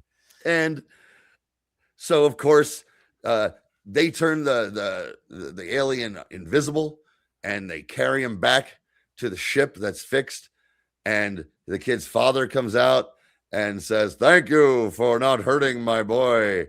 We thought you were a savage race, but maybe you've got some potential if you put aside your warring ways." And I'm like, how about you keep an eye on your fucking kid? Yeah. Shitty parenting. That's the end. So I referenced Lee just grabbing one of his old scripts from the late 50s, because this is what this is. This is the pre-Fantastic Four, the monster stories that were in all their books, Tales to Astonish. Yeah. This plot with the twist ending. Oh, it's not, the alien is really just the child of the. I'm sure it was well done in Strange Tales or whatever. It would have been done. I'm DC. I remember when Kirby was doing Challenge of the Unknown, one of the stories was about the children, the child aliens playing with their toys, playing with the challenges, the unknown, and then the parents come and scold them and all that. It was done a million times. So I don't, as an old time, there's a Star Trek original series similar where like, oh, Yeah. they're children. Yes, yeah, it's an old science fiction plot that probably dates back to the beginning of science fiction. But it was it was in the old monster books that they did before the Fantastic Four. So I kind of liked that. It was okay, it's from that. I love those old monster books, even though they're very repetitive. But so that was kind of neat as someone who loves comic book history. But yeah, this stunk. You're right. I'm not going to defend it really. 24 minutes. The video's 24 minutes, so it goes on way too long. When's the last time I've gone off on a rant? Yeah, It's been a while. I mean, Johnny, you're very forgiving. We know of the WWE, of a lot of things, but you've heard when I go on a rant, I go on a rant. If Johnny hates something, it's got to be really bad. But you have to understand, this is a hatred that goes back to the kind of hatred that you get when you're 8 years old and how that affected you. Because I was so disciplined. Oh, there's gonna be a new Fantastic Four cartoon. Awesome. Yeah. What? Oh, fuck you. Yeah. No, this stunk. It provided us with this awesome sound clip. Oh, we're gonna use. You know where I'm gonna use it? I've got a specific use for it coming up. Oh, I'm sure you do. I don't know. I've already figured out.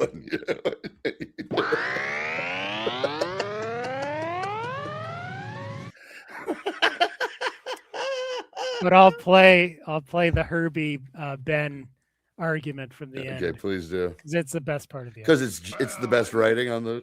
Yeah, well, it's just the best part. Yeah. I like the way he called us ugly. It's a good thing they didn't get a look at Herbie. They'd have zapped us for sure. Among robots of the cybernetic order, I am considered rather handsome. Thank you. Look, you poor excuse for a tape recorder. The only reason I talk to you at all is because you're uglier than me. That is an impossibility. You are in a class by yourself. There they go again. Don't point that wet noodle finger at me, half-pint. You are a product of bad breeding.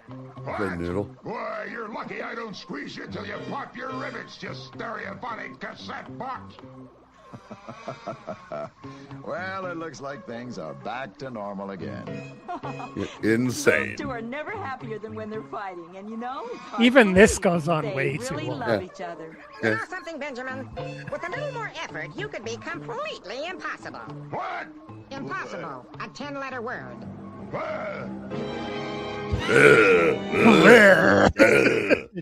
See, Herbie even gets the fucking last word. Oh, well, that's it. We watched it. It's over with. We'll never have to revisit it again.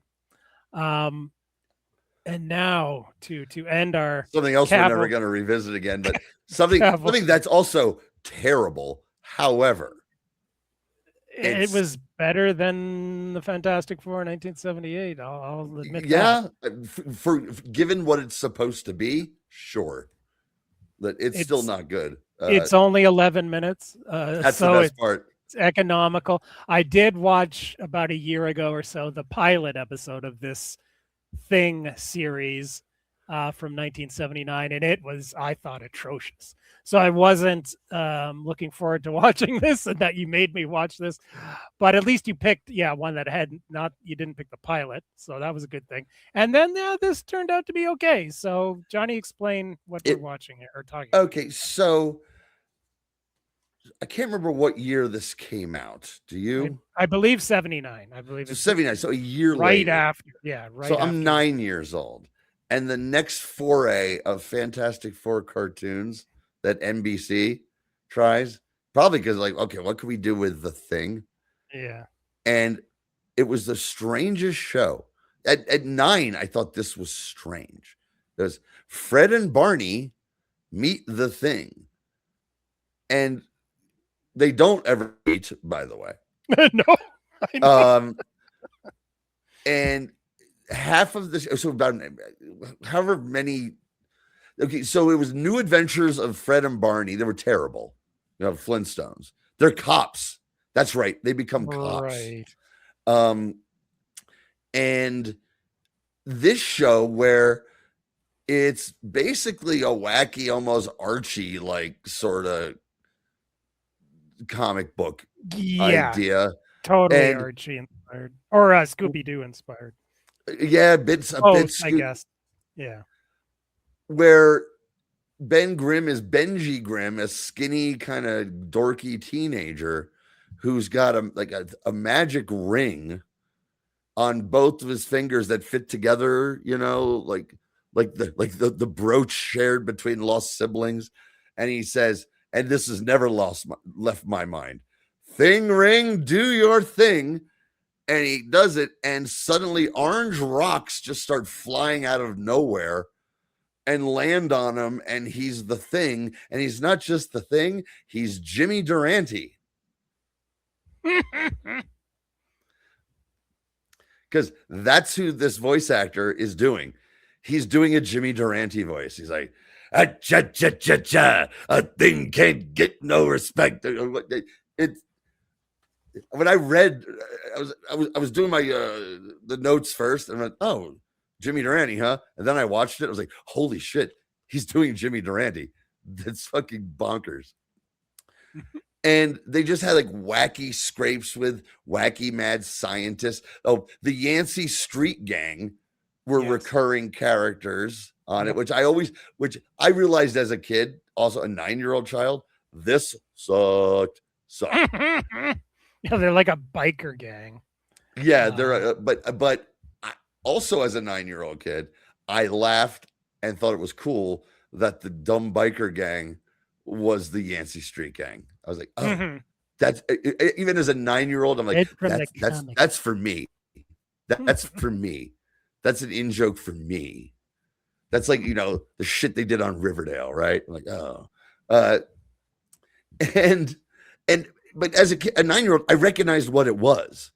I'm like, oh, it's one of these cartoons, because there was tons of stuff like this, and I hated it, and I definitely did not watch it I maybe caught a handful of episodes but Thing Ring, do your thing, just stuck in my head for the rest of my life. Thing ring, do your thing. And it always gave me a chuckle, because it was one of those things like, can you believe this happened? And this was the same show that I guess the next season. Oh, here it is.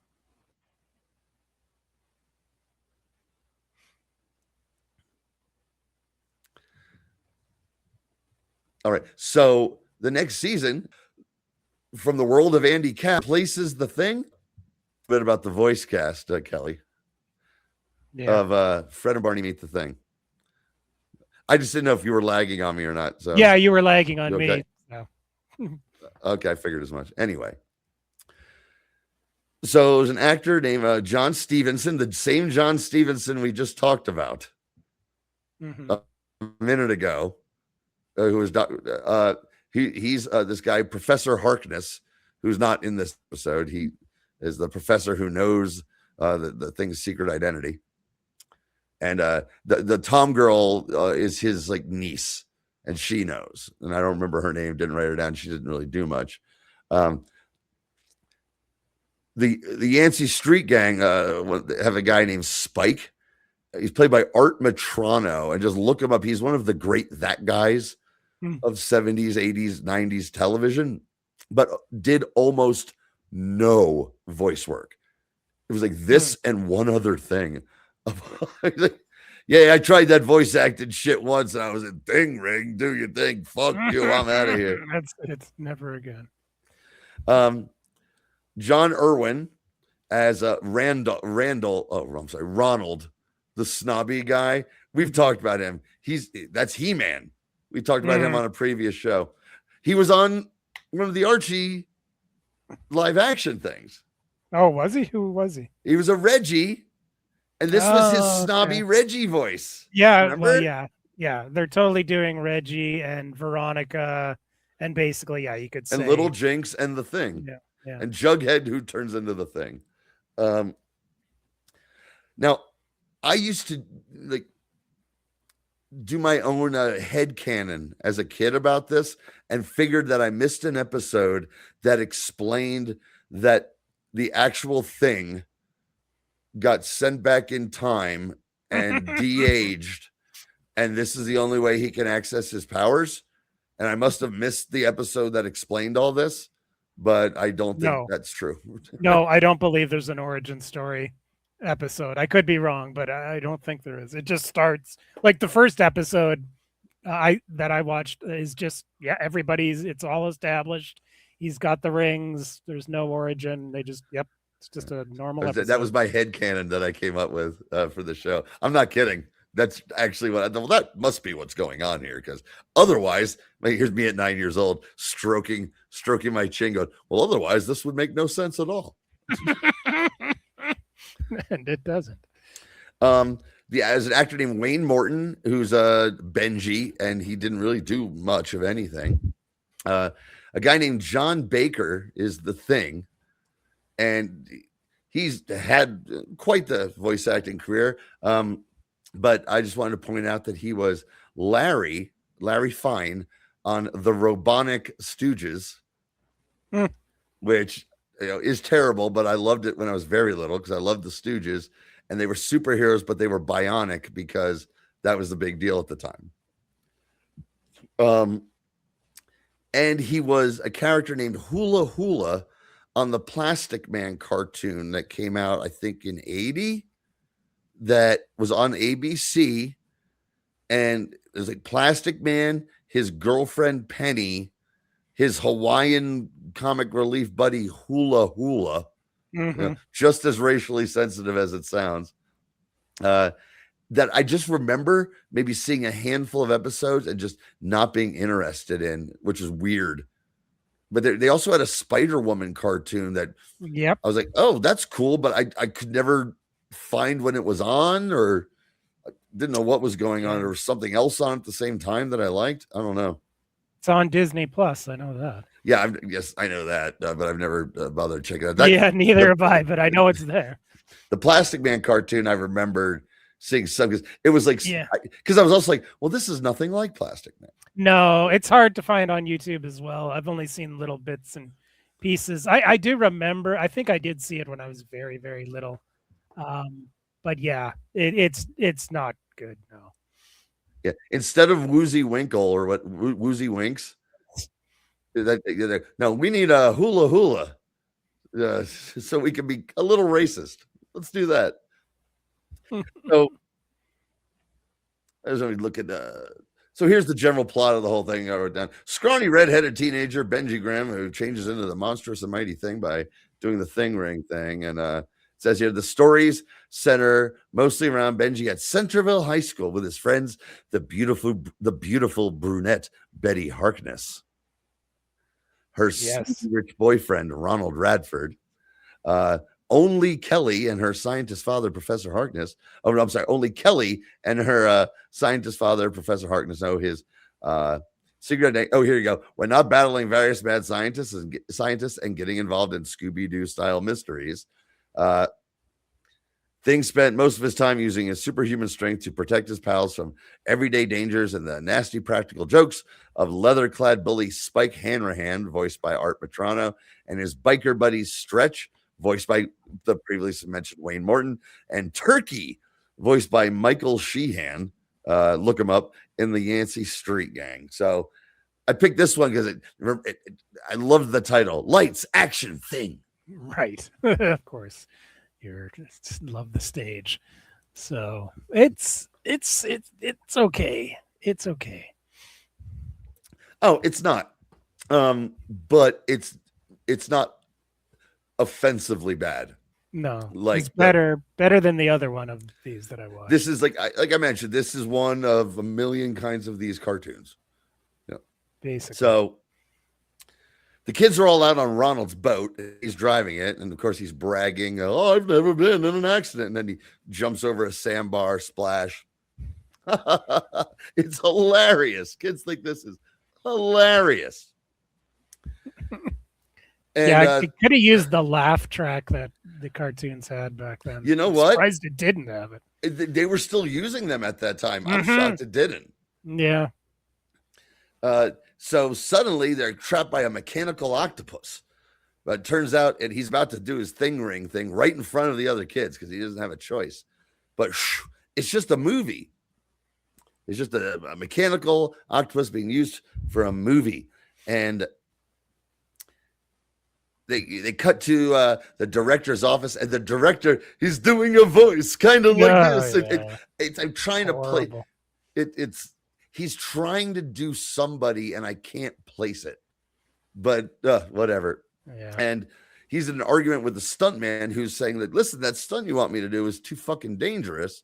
And you've got a reputation for putting stuntmen in the old stuntmen's home, which I did appreciate that they brought that back as a joke. That's like the only funny thing in this episode. Yeah. And he's like, listen, you work for me, pal. And he's like, yeah, well, I quit. He's like, yeah, you can't quit because you're fired. So you're on the stuntman's side here. And then the stuntman goes fucking lunatic and tries to murder them, all of them. He starts by pushing the trailer down the hill. And the Thing is able to sees it, goes, he's able to run away into a tent. Yes, and Thing ring and then run back out and save the day. Nobody can find out my secret identity. Nope. And this goes on and on and on. Ronald says, "I'll be in a movie. I'll be your They're doing a Tarzan movie, and I'll be Tarzan, and I'll pay you." And they're all in the movie, and Benji's like the gaffer, and the kids just kind of helping out.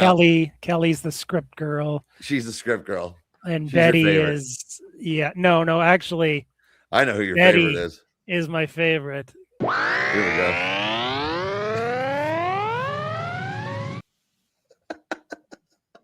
I saw that coming a mile away, and it's still fucking hilarious. Yeah, I know. I was thinking the same thing. Dude, watching this today, I was like, okay, damn on this fucking damn.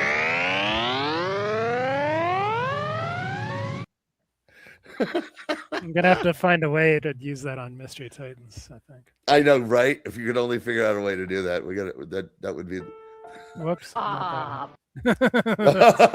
That's it. No, just the whole soundboard in general. That would. But.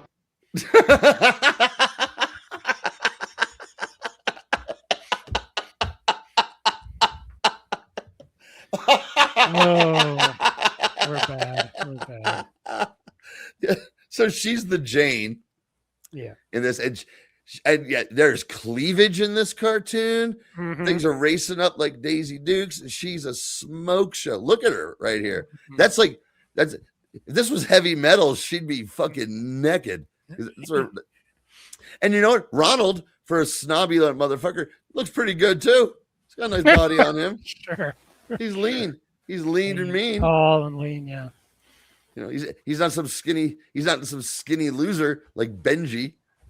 Yeah, Benji is a total loser. Oh, so the whole thing is the stuntman keeps sabotaging everything, and of course, it goes well for them usually.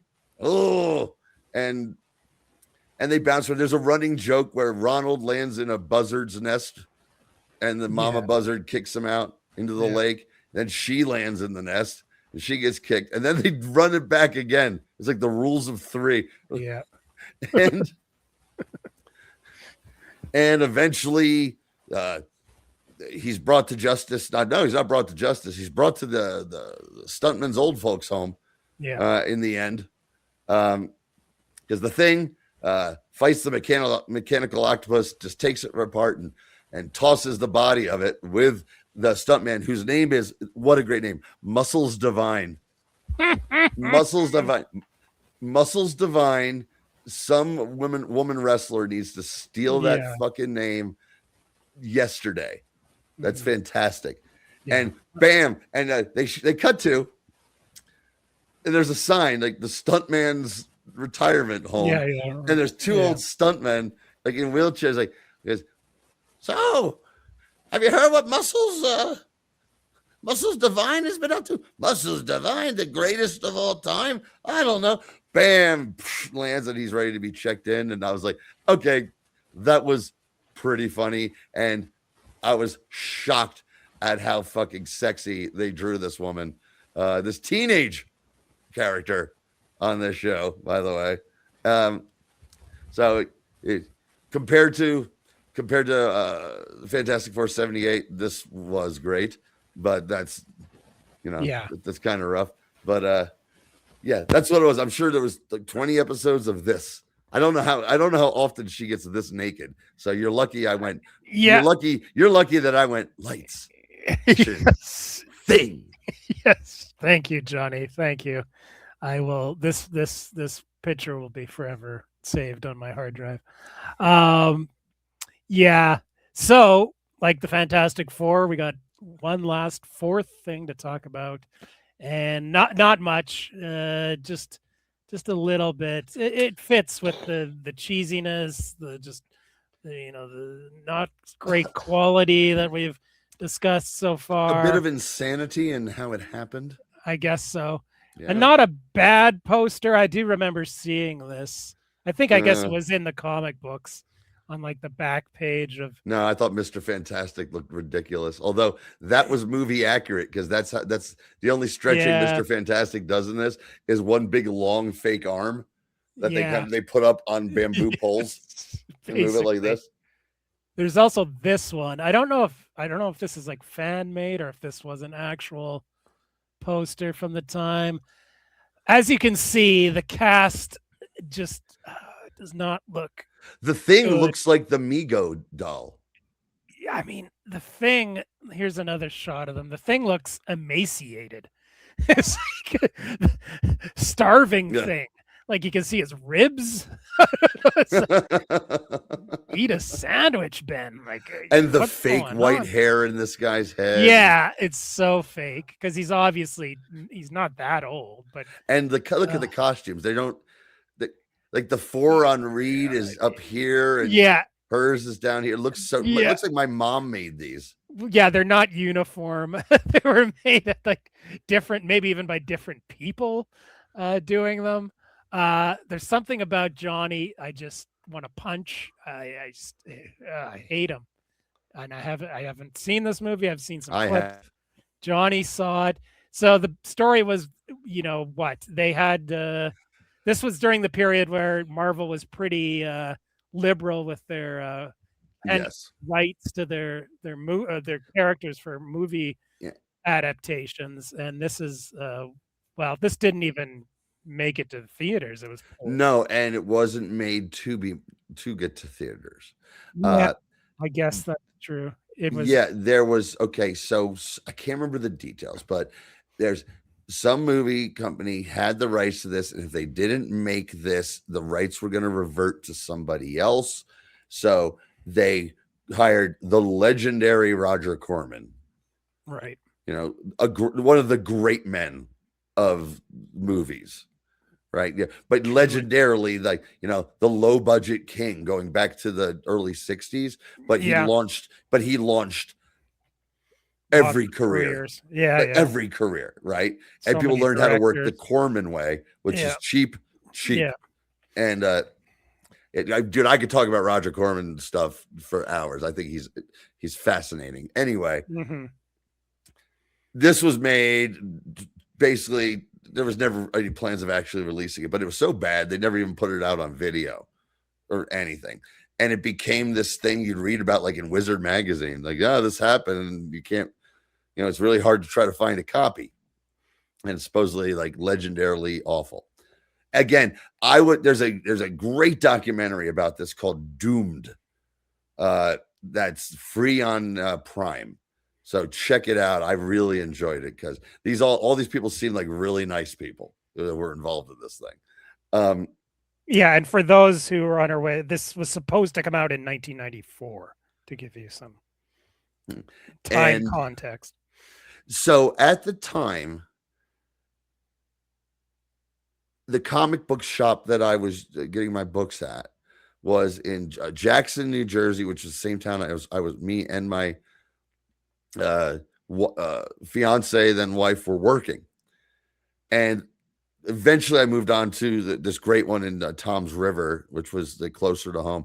That was one of the great comic book shops of all time, with like one of the coolest guys who ran it. But this one was comic book guy from The Simpsons, big time. He liked me because also I'm grown up, and clearly guys could figure out who you don't treat like a piece of shit, because I'm not going to fucking put up with it. So he was always cool with me, but I watched him be an asshole to everybody. And he had a copy of this. And I was like, hey, man, can I check it out? And he was like, oh, I don't know, doing that kind of shit. And like, here, sure. He's like, I don't know, that kind of nerd, like, only I've seen it. I don't want to let other people see it, kind of thing. Right. And I just sort of was like, come on. Come on. I come in here. I'm like, come on. I'm here every Wednesday getting my books. Come on. I'll bring it back tomorrow. You're not gonna break it. No, I'm not gonna fucking break it. I don't know how to put it in the VCR. And I bring it home and I tell my wife, and this is 1995 ish. So we are like newlyweds basically. And I'm like, look, I already know this is terrible. I just want to watch this and see how terrible it is. So don't get mad that this is going to be bad. And boy, was it bad. Not even in a fun way bad. Well, a few things were really fun. Like, number one, they did not have the budget for the Human Torch to use his powers. He'd occasionally throw a fireball. And at the very end, there's one scene where he finally flames on, and it was their entire CGI budget. And it was like, that was probably the most expensive shot in the movie. There's some weird subplot where there's a character who's kind of like the Mole Man and kind of like the Tinkerer, but they don't call him the Mole Man. But with Ben and Alicia, that goes nowhere. At the very end, when Reed and Sue get married, they're driving away in the limo, and Reed stretches his arm up to wave goodbye. And it's literally just a stick with a sleeve and a glove on it going like this. Like we could have made that easily. in our backyard, basically. Easily. However, I will say, at the time, I thought the Dr. Doom costume looked pretty fucking good. Yep. Yeah, I watched there is like a 3-minute video of Doom highlights from this movie on YouTube, and that was what I thought is the costume is totally accurate to the comic. Oh, and then I took the tape out and I stomped on it. And then, and then you told the guy to go fuck himself. No. I wish I could have been there. The Doom costume looks good, and I think the actor captured the spirit of the character too, at least from what I saw. He was the best part of the movie. Definitely better than the Dr. Doom in the 2004 or 5, whatever year that was. I've never seen them. Yeah. I've seen bits and pieces. I will say this real quick. Our very own Travis Woloshin likes the second one, The Rise of the Silver Surfer. I saw the first one. I didn't see the second one. I was excited, or briefly excited, about the second one when I saw the poster of the Silver Surfer. I was like, oh yeah. But then I don't know, it almost went straight to video, that one. Anyway, I never saw it, and I heard the crappy things about Galactus and all that, so I never wanted. Well, there's that, and it was funny because it was on when we were doing the Gideon Guys podcast, and it was one of the episodes where we had guests on. And the guests were the gals from the Bebo's Legends podcast that we made friends with. We were the guys doing one, and they were the girls doing one. Yeah, and I remember. And the host of that one, she's fantastic. She and Travis were all like, "No, second one's good. Second one's good," and I'm wrong. And I was like, "Well, to be honest, I've only seen 10 minutes of it." But whatever. Yeah. However, what I've never seen 1 second of is that other Fantastic Four movie, the one with Miles Teller as Reed, and the Thing is all weird. It doesn't have pants, and he's kind of spiky. The 2015-ish one, or whatever. Never seen 1 second of it. No, that one died such a quick death. It was like Rotten Tomato score of like 10% or whatever. Right. It was like it was a legendary flop. Major bomb. But which made it like, well, they're just never going to do a good one, right? And then they do it. Yep. And I was so happy. Like I said, I liked Superman better because honestly, I think the new Superman movie is generally just a better film, if you know what I mean. However, I thought Fantastic Four was tremendous. Yeah. Okay. I loved it. I loved they set it in the 60s. I loved it was like a marvelous Mrs. Maisel with fucking superheroes. Right. And there was parts I was like, nah, there's a few things, but generally loved every second of it. Loved the callback to the 67 cartoon in the post credits. I thought it was definitely the best Marvel movie in God knows how long. Yeah, for sure, a few years. Yeah, I really liked it too. Yeah.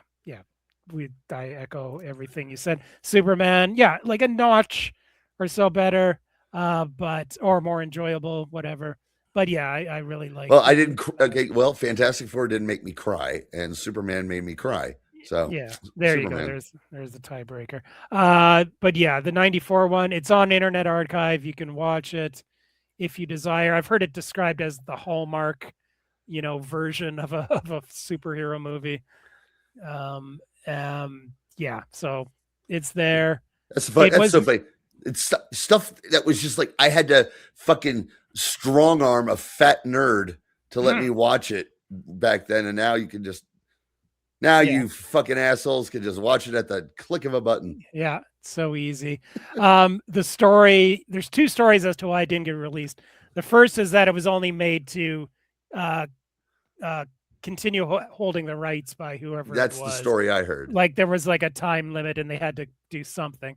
But then the guy, I think he was the president of Marvel at the time, Avi Arad, is that how you Avi Arad. Oh, yeah, he claims he just bought the movie. Like he saw it and like an advanced screening and he knew it was going to be a turkey and he's like, fuck this, I'm just going to buy the print and bury it.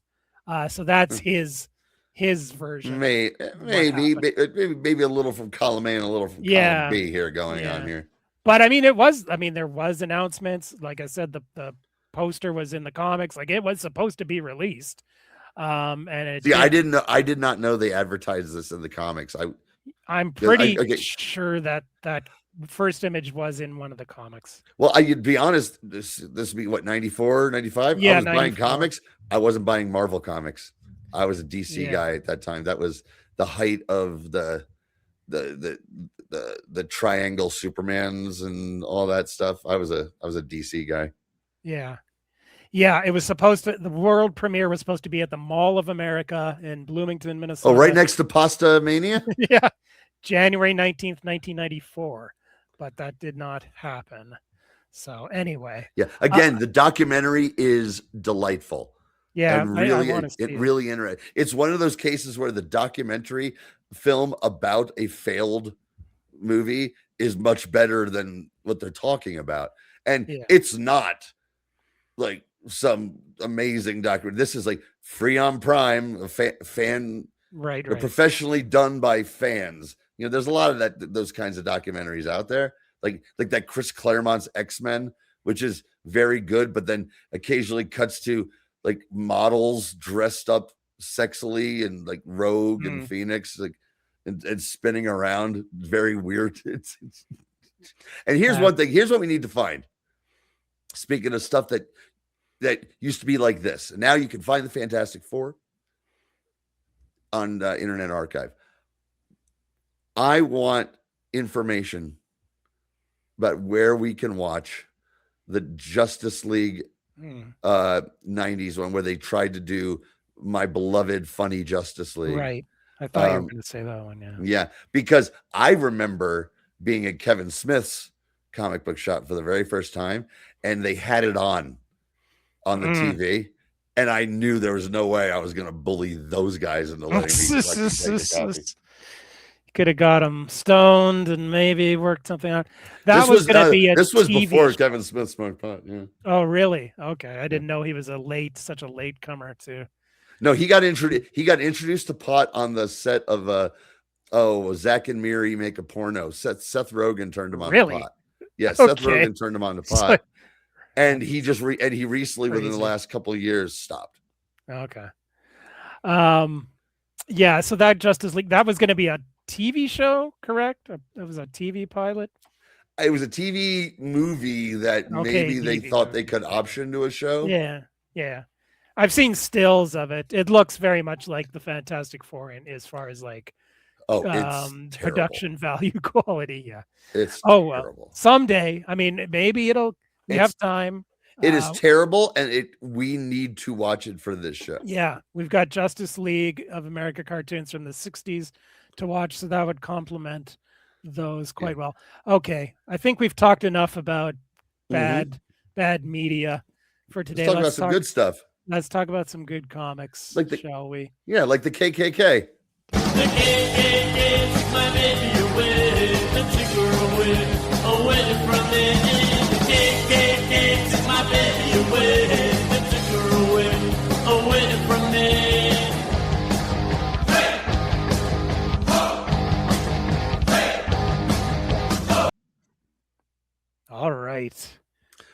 All right, now it's time for everyone's favorite segment. It's time for a little bit of KKK with It's Kelly's Collectibles Corner. Thank you. Yes. Well, of course, we were did an hour and 45 minutes on Fantastic Four cartoons and a movie that never saw the light of day. So, of course, we're going to talk about one good one and two bad ones. Yes. Yeah, the 60s cartoon. Yeah, those are definitely worth seeking out. And that's mostly what I'm going to be talking about today is Lee and Kirby stuff. This is a recent acquisition. It's my goodness, the first issue of Marvel Triple Action. Yeah, the first issue of Marvel Triple Action. Okay, yeah, real quick, Cal. Real quick, those books that you catch every now and then with what was this Marvel Triple Action, and they were all reprint books, but with these cool titles, and some of them were more rare than others. Marvel Triple Action was rare, but I remembered that title grabbed 6-year-old me by the fucking balls. Marvel Triple Action, it must be triple the action. Yeah, well, that's what they advertise on the cover. It's Doctor Doom, The Thing, and Silver Surfer. That's the triple action right there, and it's got the heads of each one. Oh, I love. I remember it. Yeah, I remember it because it becomes eventually an Avengers reprint. Yes, that's what I remembered. It's the Avengers reprint book, and but it was also I'm sorry, it was also of a low print run. When you would like scour the racks, it was rare. There was one place that it was down at the beach, this little tiny tourist shop with a very tiny magazine stand that in the summer they had Marvel Triple Action. I was like, oh, wow, that's where I get my Avengers reprints. Sorry. Yeah. So I think only the first 2 or 3 were Fantastic Four reprints, and then those migrated over to Marvel's Greatest Comics. Marvel's Greatest Heroes. Was it Marvel's Greatest Heroes? Yes, I believe it was Marvel's. Well, yeah. Now I think it was Marvel's Greatest Comics. I have actually one. It's a little over there. I won't go get it. I do have one. I didn't have many, if any, when I was a kid. I had a lot of Marvel superheroes. Yeah, of course. Yeah, you're right. Marvel superhero. Well, just because I've tried to get them all straight in my mind for the first time in the last few days. Because as a kid, I was always confused because they all have Marvel in the title, and they were all reprint books of 60s stuff. So I had a lot of Marvel superheroes, and that was the Hulk reprint book. And I had, of course, a lot of Marvel Tales. That was the original one. That was the original. Spider-Man. And then there was a Thor one. I just had it, and now I've forgotten it. It was Marvel something, but it did 60s Thor reprints. Marvel Super Action was Captain America reprint. Yes. Yeah. And I always got that one confused with Marvel Triple Action because I had some of both, but I had more of the Captain America ones. Sounds like something you paid extra for in 42nd Street in 1978 Sure, yeah, Marvel triple action. on a Marvel triple action. Anyway, this one's in good shape. Unfortunately, someone wrote 10 on it. I'm assuming that was like the price at a flea market back in the day or whatever. But other than that, it's in good shape. I got it for like $7. It reprints 2 issues. Yeah, 2 issues. Because this was a 25 center. And remember, this only was for a month. They bumped up the price from 15 cents to 25 cents. And then went immediately down to 20 cents the next month because Goodman wanted to screw over DC because they had agreed to hike up. Yes. Remember, we went over I remember this. this story. They had to finally do a price hike because the price of paper was going up. So they were agreed, the 2 companies or more companies, I think a lot of the companies agreed to hike the price up to 25 and pad things out with reprints. But then Goodman saw a chance to screw over DC and he went down to 20 cents and DC hung on with 25 cents for a few months. But by then the damage was done and Marvel was now #1 in sales because of that. That's wild. I mean, Marvel, okay, there was such a sensation in the 60s, but it took some fucking rat fucking to finally win. Like the old, because Goodman went back to the 30s. He went back to the Great Depression, the pulps. He was cutthroat. He was one of the last of the cutthroats because all the other old timers are by that point. Right, because Stan would like go, and it was my creations that eventually won over the public's imagination and we were #1. No, it was your cousin Martin Goodman rat fucking the industry in a brilliant fucking mafioso type move. Right. But I mean, Marvel had done so well in the 60s. Just the one last barrier they had to cross was the total sales number. Right. They did that because of this. But otherwise, no, it was the quality of the comics definitely was the main thing. But this last price stunt was the final nail in DC's coffin, so to speak. So this is going forward, they would only reprint 1 issue because they would go down to just the regular page count. But this has 2 issues. Oh, I didn't know it was quote unquote giant sized. It's I'd say double sized, I guess. Oh, nice. The cover advertises 3-in-1 thrills. So at first I thought, wow. we're getting 3. Wait, hold on a second. Hold on. It's a double-sided Marvel triple action 3-in-1. 3-in-1. That'll cost you a fortune in Vegas. This was big in Times Square in the 70s. It reprints issues 55 and 56 of the Fantastic Four. Nice. So if you know your timeline, it's the first 2 parts of a long Silver Surfer Dr. Doom storyline where Dr. Doom steals Silver Surfer's powers. Right, quite famous. Right. Yeah. Okay. Well, real quick then, Kelly, if I may, it's a perfect opportunity to share what I have right here. Is there you go. That the essential. So you have all of them. Yep. I bought this. It was on sale at the Barnes and Noble. That used to be by me, and it was one of those books. I was like, I remember, I'm buying this, and I went back on a Saturday night where I was supposed to go out and do karaoke and stuff, and I laid in my room and I just read this from cover to cover. Yeah, that's got. Yeah, I love this. It starts with the Frightful Four and ends with I mean, I wish I had it in color, but Yeah. But this is when they introduce everything. Right. Yeah.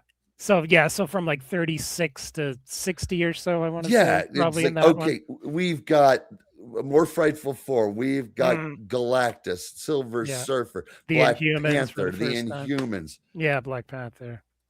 The story with Doom taking Silver Surfer's powers is kind of the last act of that like continuous story, basically. Really cool. It definitely shows that Norrin Rad is a putz, because the fact that he falls for Doom's fucking bullshit. Welcome, my friend. Come in the House of Doom. Right. He's so trusting. You're such a naive humans, even though he came from Galactus, right? Holy shit. You've been traveling around the galaxies, fucking helping murder civilizations, and you're this naive about this asshole. Yeah, that's true. I mean, I'm a non-Norin Rad truther when it comes to the Silver Surfers What does that mean? origin, because I love the original concept of Kirby, that he wasn't an alien transformed into the Silver Surfer. He was just created from pure energy. I see. Oh, yeah, You from know, like the book yeah, we were talking about, right? yeah. Basically, I guess they use that in the ultimate cosmic experience. I think it's just better that way, that he had to learn how to be a human, or learn humanity, right? And he never, you know what? never had that. I'm going to disagree a little, because it's a storyline they get to go back to with other characters, of the idea that Galactus is willing to make a deal. And and maybe he's been this, and I always assumed, well, he's been the Silver Surfer just killing fucking planets for so long, he's lost all humanity, and Alicia helps him gain it back. Yeah. I guess for me, it's because the origin change happened when when Lee took over with John Buscema doing the solo series, and Kirby that's right. That's where they had no started that. involvement. Yeah, so Kirby had no involvement in the Norin Rad origin. So is he mad at John? Was he mad at John Buscema? Well, I don't know. That was a pure Stan Lee creation, as far as I know. I don't think they didn't. Buscema wasn't like Kirby in that he liked to have more of a full script to work with. A lot of artists didn't like doing the Marvel method, quote unquote, where the artist did most of the heavy lifting. Yeah, because Buscema was too busy being amazingly ahead of his time for when he was doing comic books. Yeah, and he famously hated illustrator Superman. Yeah, or he hated doing superheroes, but he loved doing Conan. This is the next thing. I mentioned this years ago when we did the Fantastic Four episode of Imaginary Stories. It's from Tomorrow's Publishing, which do a lot of cool comics history stuff. It's called The Wonder Years, Lee and Kirby, The Wonder Years. It's basically the history of the Lee Kirby run. Does Fred Savage narrate the audio? Yeah, I know. The title could have been, they could have come up with something better than that. But because that's what I think of immediately. But this was put out by guys from that, baby. No, that looks amazing. Yeah, it's Black got all Bolt. the first time I laid eyes on Black Bolt, like I couldn't tell you what comic it was, but the first time I saw Black Bolt, I was like, that's the coolest costume I've ever seen. Yeah, I was obsessed. Cool. I was like, that's the best. Yeah, it goes into all. And I loved Blastar. I thought Blastar was. That's awesome. who I just showed for. That's Blastar, the living bomb blast or whatever. The living bomb burst, because when I was very young, one of the first old comics that I got my hands on was Fantastic Four 60 whatever. And it's the one on the cover, it's the Sandman in his green outfit. And he's all sand, but it's his head and his green shit, but everything else is sand, and he's drowning the Fantastic Four. It was broken, battered, but in it, he starts up a team up with Blastar. Yes. And I was just like a super fan of that character. Yeah, it's a great visual for sure. And I love, how I love how Blastar is very dangerous, but he's kind of a jabroni. Yeah, he never is. Yeah, it seems like he should be a bigger threat, but he's usually disposed of in one issue. But yeah, this is cool. If you can ever find it, I highly recommend it for anyone who's huge into the Lee Kirby Fantastic Four. It's pretty much the definitive history of that period. What was for me the definitive history I learned was in the 70s, late 70s, Marvel released all those digests of the early stuff. Like there was a Fantastic Four that had the first 6 issues in it. I don't know if they did another. There was a Hulk that had that first run, but there was a few Spider-Mans. Yeah. And that's how I first read the Ditko stuff. That's how I first read, all that. Because you could get them for $1.25 digest that, your parents were happy. When you have a kid who's happy and quiet and not getting into trouble or being a pain in the ass, if you just spend a little money to buy them some comic books or a book, even though money was tight for us, they'd always they were like they knew that this was a blessing.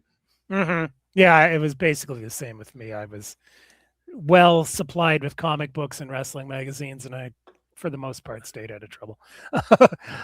This is kind of like the modern version of what you just described, Johnny. That's from that's issue 3. Issue 3. Yeah, where they first get the costumes, the Fantastic Car, yeah. And the villain is the Miracle Man, right? Yeah. That they brought him back in the 70s. But he was definitely one of the more forgotten Fantastic Four villains. Yeah. As a kid, I was like, wait a minute, he's a hypnotist? That's the reveal? Yeah. Then how come these monsters that he made were doing damage? Yeah. It was issue 3. They were still working out things. So I had essentials of the Fantastic Four. I had Marvel Masterworks of the Fantastic Four early issues, but about 5 years ago, I traded a whole bunch of my paperbacks and hardcovers in because I had Marvel Unlimited, and I thought, well, if everyone will read these again, I'll just read them on my phone or whatever. So then after I got rid of that subscription a year ago in like a cost-cutting move, I was like, well, I kind of want to reacquire the greatest hits of a lot of these ones. And if only you happen to know somebody in the business of scouring places where you might be able to find this sort of thing. Yeah. So there's a great bookstore in Chilliwack called Nuggets, and he has an extensive selection of old trade paperbacks, hardcovers, and stuff. And so I got this from him for like a really good price. It's got the first 5 issues. Did you haggle him down? No, I don't haggle with Neil. His prices are good. Young? Young? Yeah, no. Young? I don't know what you're talking Neil about. Young runs your bookstore? Neil That's Young, awesome. Yeah. Yeah, that's what he's doing now. He's in famous Canadian. I'm trying. Oh, come on, buddy. Yeah, I know. Well, he's from Winnipeg and then went to Toronto. He's not a Western Canadian. Oh, I see. So, I'm sorry. yeah, It's a real difference. It's a real Jetson shark kind of thing. I got something like that. So yeah, these are great in color. Yeah. This is the where Johnny discovers the Submariner in the Bowery in the flop house. Yeah. But he's reading a comic book about the Submariner. About the Submariner. Funny. Yeah. Yeah, I know. I wonder what happened to this guy who they made comic books about. So yeah, this is like a greatest hits. It's got the first 5 issues. It's got issue 10, where Lee and Kirby appear in the comic for the first time. And it's got, of course, the Galactus trilogy, and it's got the following issue 51. This 51. Okay. Yeah. Okay. Speaking of old comics that I got my hands on as a little kid because they were in terrible shape. This Monster at some fucking flea market. I found it as a little kid. I was too young to know that this was even treated as a story of renown, or you know what? This was the mid 70s. Maybe it wasn't yet. Who knows? But it was falling apart basically. Yeah. And I remember getting it for $1 or $2 and taking it home and gently reading that. And that one blew my mind. I was like, wow, what a story. It was so good. Yeah, it's great. It's cool that it immediately follows what's considered maybe the greatest. It's the best. It's the best coda. Yeah. For all that, because all that shit ran together. It went from the humans to this, to this, to this, to this, to Galactus. Yeah. And then at the end of the Galactus one, the thing is just like, I guess she wants fucking a Silver Surfer. And you're like, oh, come on. At that point, you have to, as a reader, you have to be like, Jesus Christ, Ben, she likes you for you. Can you fucking, do we have to do this for the next 20 years? But that issue is so amazing. And that first shot, I mean, the cover is amazing, yes, of course, but that first shot with the thing just standing in the rain because he thinks he lost his girlfriend to the sexy Silver Surfer. I gotta find that just to show anyone who's unfamiliar with that. Yeah, here it is. It's back to back. Here's the cover. Yeah, there you go. Plus the splash page. Yeah, classic stuff. Great stuff. And as a little bonus, the same day I got Marvel Triple Action #1 at a bookstore in New Westminster, BC, that has a cool selection of old comics. I also grabbed this one, and The we've talked about the Flintstones. Holy moly! Yeah. When did that come out? 1964. Oh, 1964. wow. Yeah. How much did you get that for? $8. $8? It's beat up, but it's not Who totally cares? trash. Yeah, I know, $8. That's amazing. Yeah, and I this think there was an episode. Oh, was there? There was an episode. God damn it! Holy shit! You just triggered a synapse in the back of my fucking brain, dude. There was a Flintstones episode where they somehow go to the future and they go to the World's Fair. It was a very rarely shown in syndication, but I saw it. Holy moly, that's fantastic. Yeah, and this was that book I referenced earlier that had the Saturday morning cartoon Fantastic Four comic book. Uh-huh. In that same book, there was an image of this. So this was another one I remembered from being a kid. I was like, wow, that looks cool. Why is Fred's nose that red? Is he wasted? He very well could be. So they put out 2 editions. This is the 1964 edition. There's also a 1965 edition because they did the fair both those years, like they did with the 39 and 40 World's Fair. I'm wondering if this was only available at the World's Fair. Possibly. Yeah. You know, it just like you could only get the St. Francis of Assisi comic at church. See, this just starts with them being at the World's Fair. There's no like trying to explain how, that they came so bad writing, Stone Age or anything. But all the other Hanna-Barbera characters are in this, or a lot of them are, like Snagglepuss and who else is in here? It goes on and on and on. The alligator. What was the alligator character? Wally Gator. Okay, Wally Gator, and then the who is this? Show me, and I'll tell you exactly who the fuck it is. Let's see here. Where am I? It's always backwards here. Well, there's Snagglepuss. No, there was someone else. This one in this panel.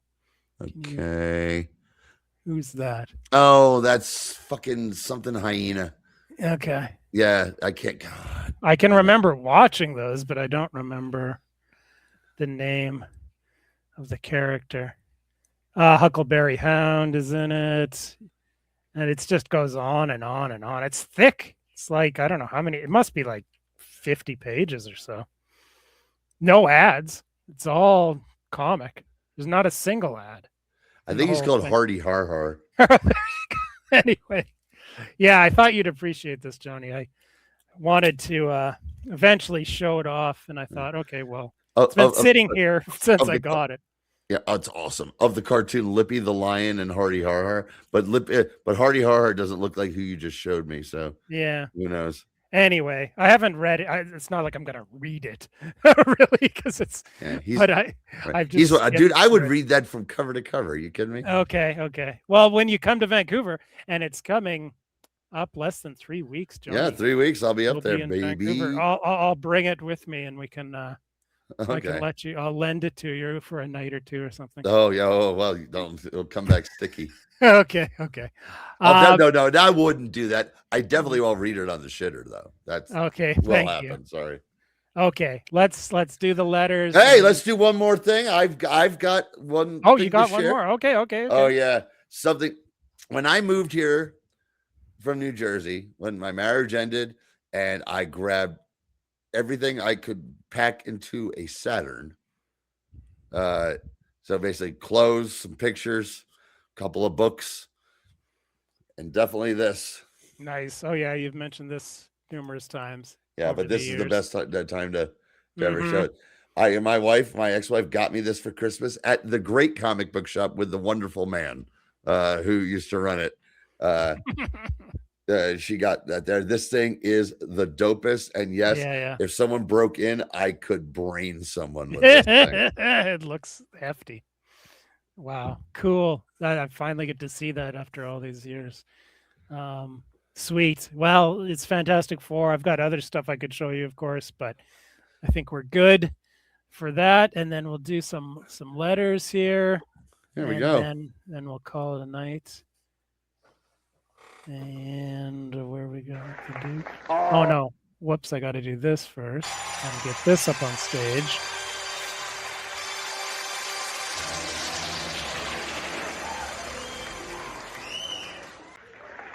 Oh Christ! I'm not trying to talk for clapping. I'm trying to talk for you guys. You better start thinking.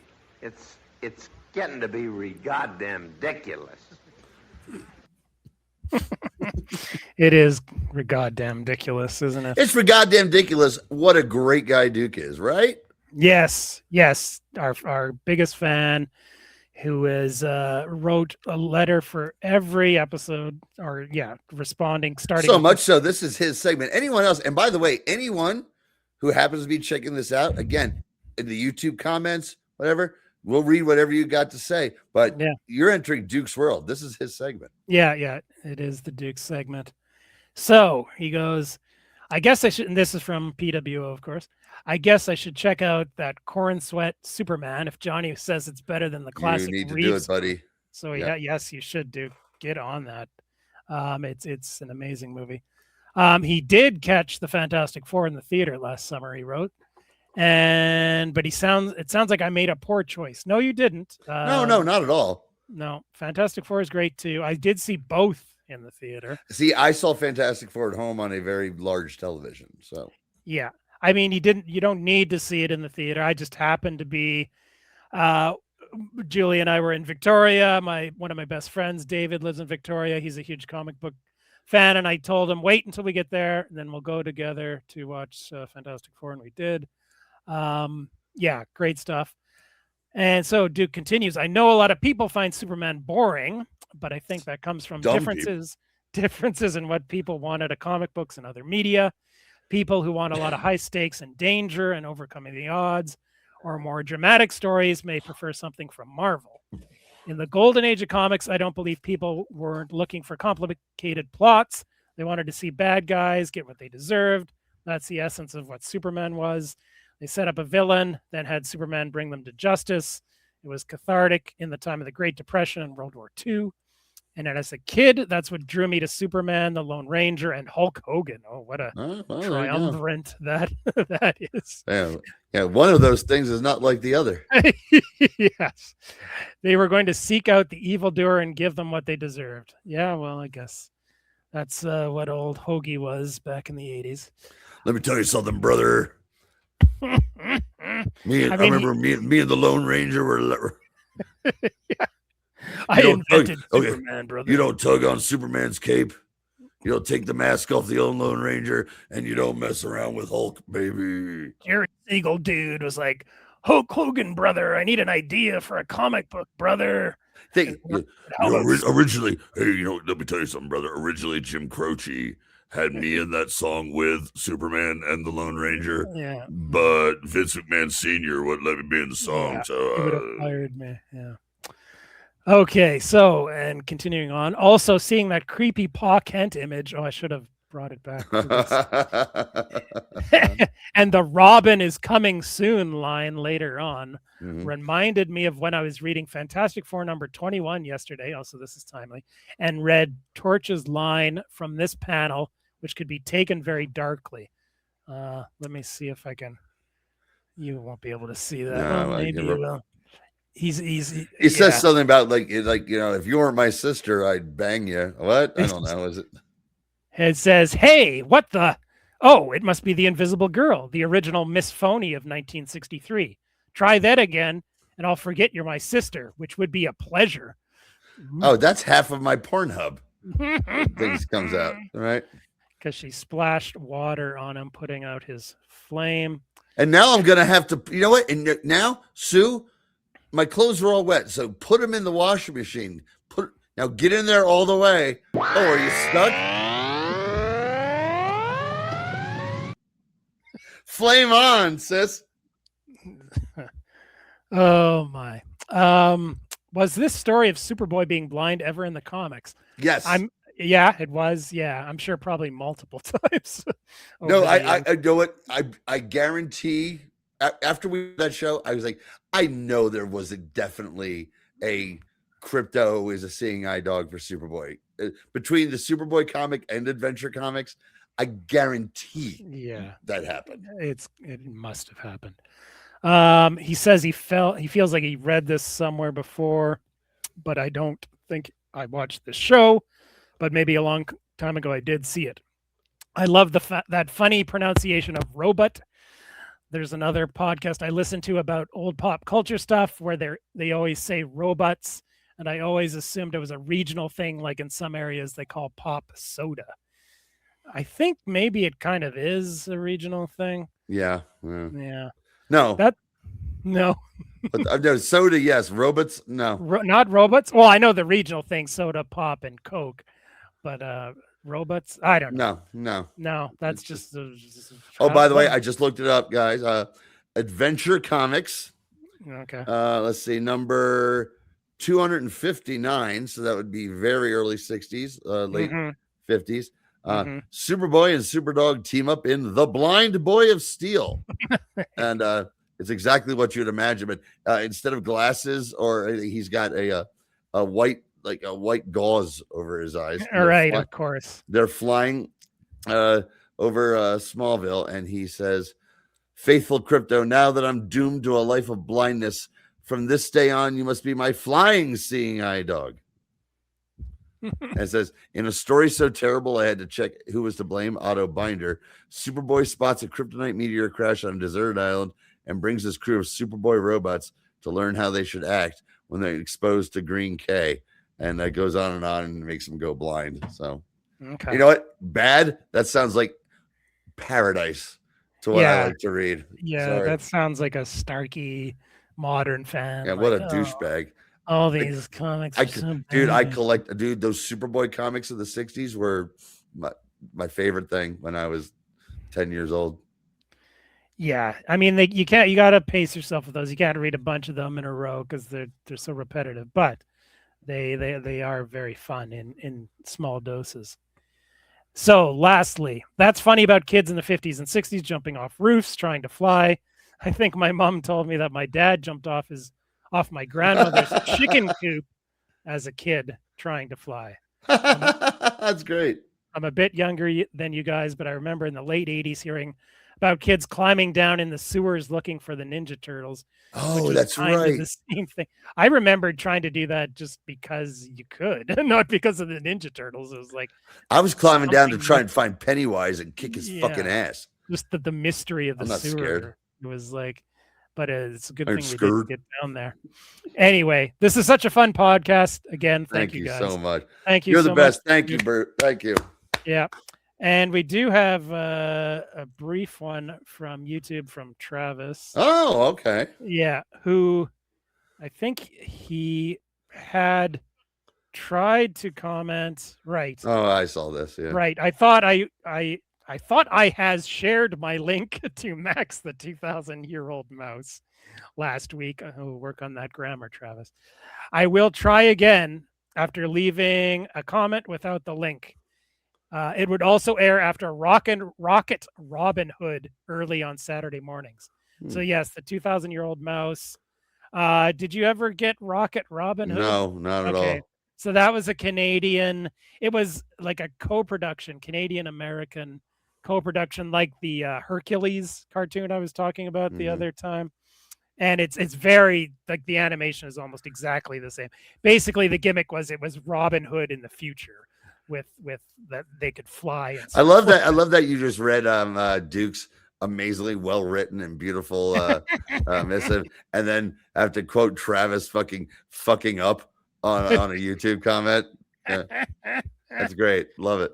Late at night, Jerry Stone probably. Dude, I totally thought that I sent. I posted that, man. Yeah, By the way, have you ever heard of Rocket Robin Hood? It's wild. Well, we'll have to maybe check out some of these Canadian cartoons. Hey, I am down like the clown in the sewer. Yeah, we'll do that. Cool. All right. Well, it was another blast. We're Super fun. 2:19. Oh, another long one. Yeah, this one I thought might be shorter, but I mean, it's just it is what it is. Is what it is. You got lots to talk about, and it was fun, even though the 78 one brought things down.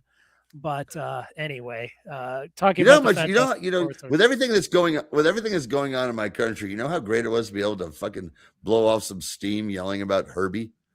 Thank you, people. Thank you. You really, really laid it on Herbie. Poor Herbie. He'll, I mean, he's been rehabbed maybe. Hopefully, in the rest in comics, peace. but the cartoon, no, it's definitely not good. Next time we are going to be going back to the comic strip world, and we're going to be looking at Popeye the Sailor Man. It's going to be awesome. Yes. So we have definitely lots of cartoon possibilities to talk about. I will find some bad Popeye. Get ready, everyone. Sure. Yeah. We'll do some good Popeye. We'll do some bad Popeye. I'll bring out my Popeye candy sticks. It used to be known as Popeye cigarettes. I have a pack of those, and we'll have a great old time. So, freshly rolled spinach. There you go. All right. We'll be back next time on Fantasy Masterpieces.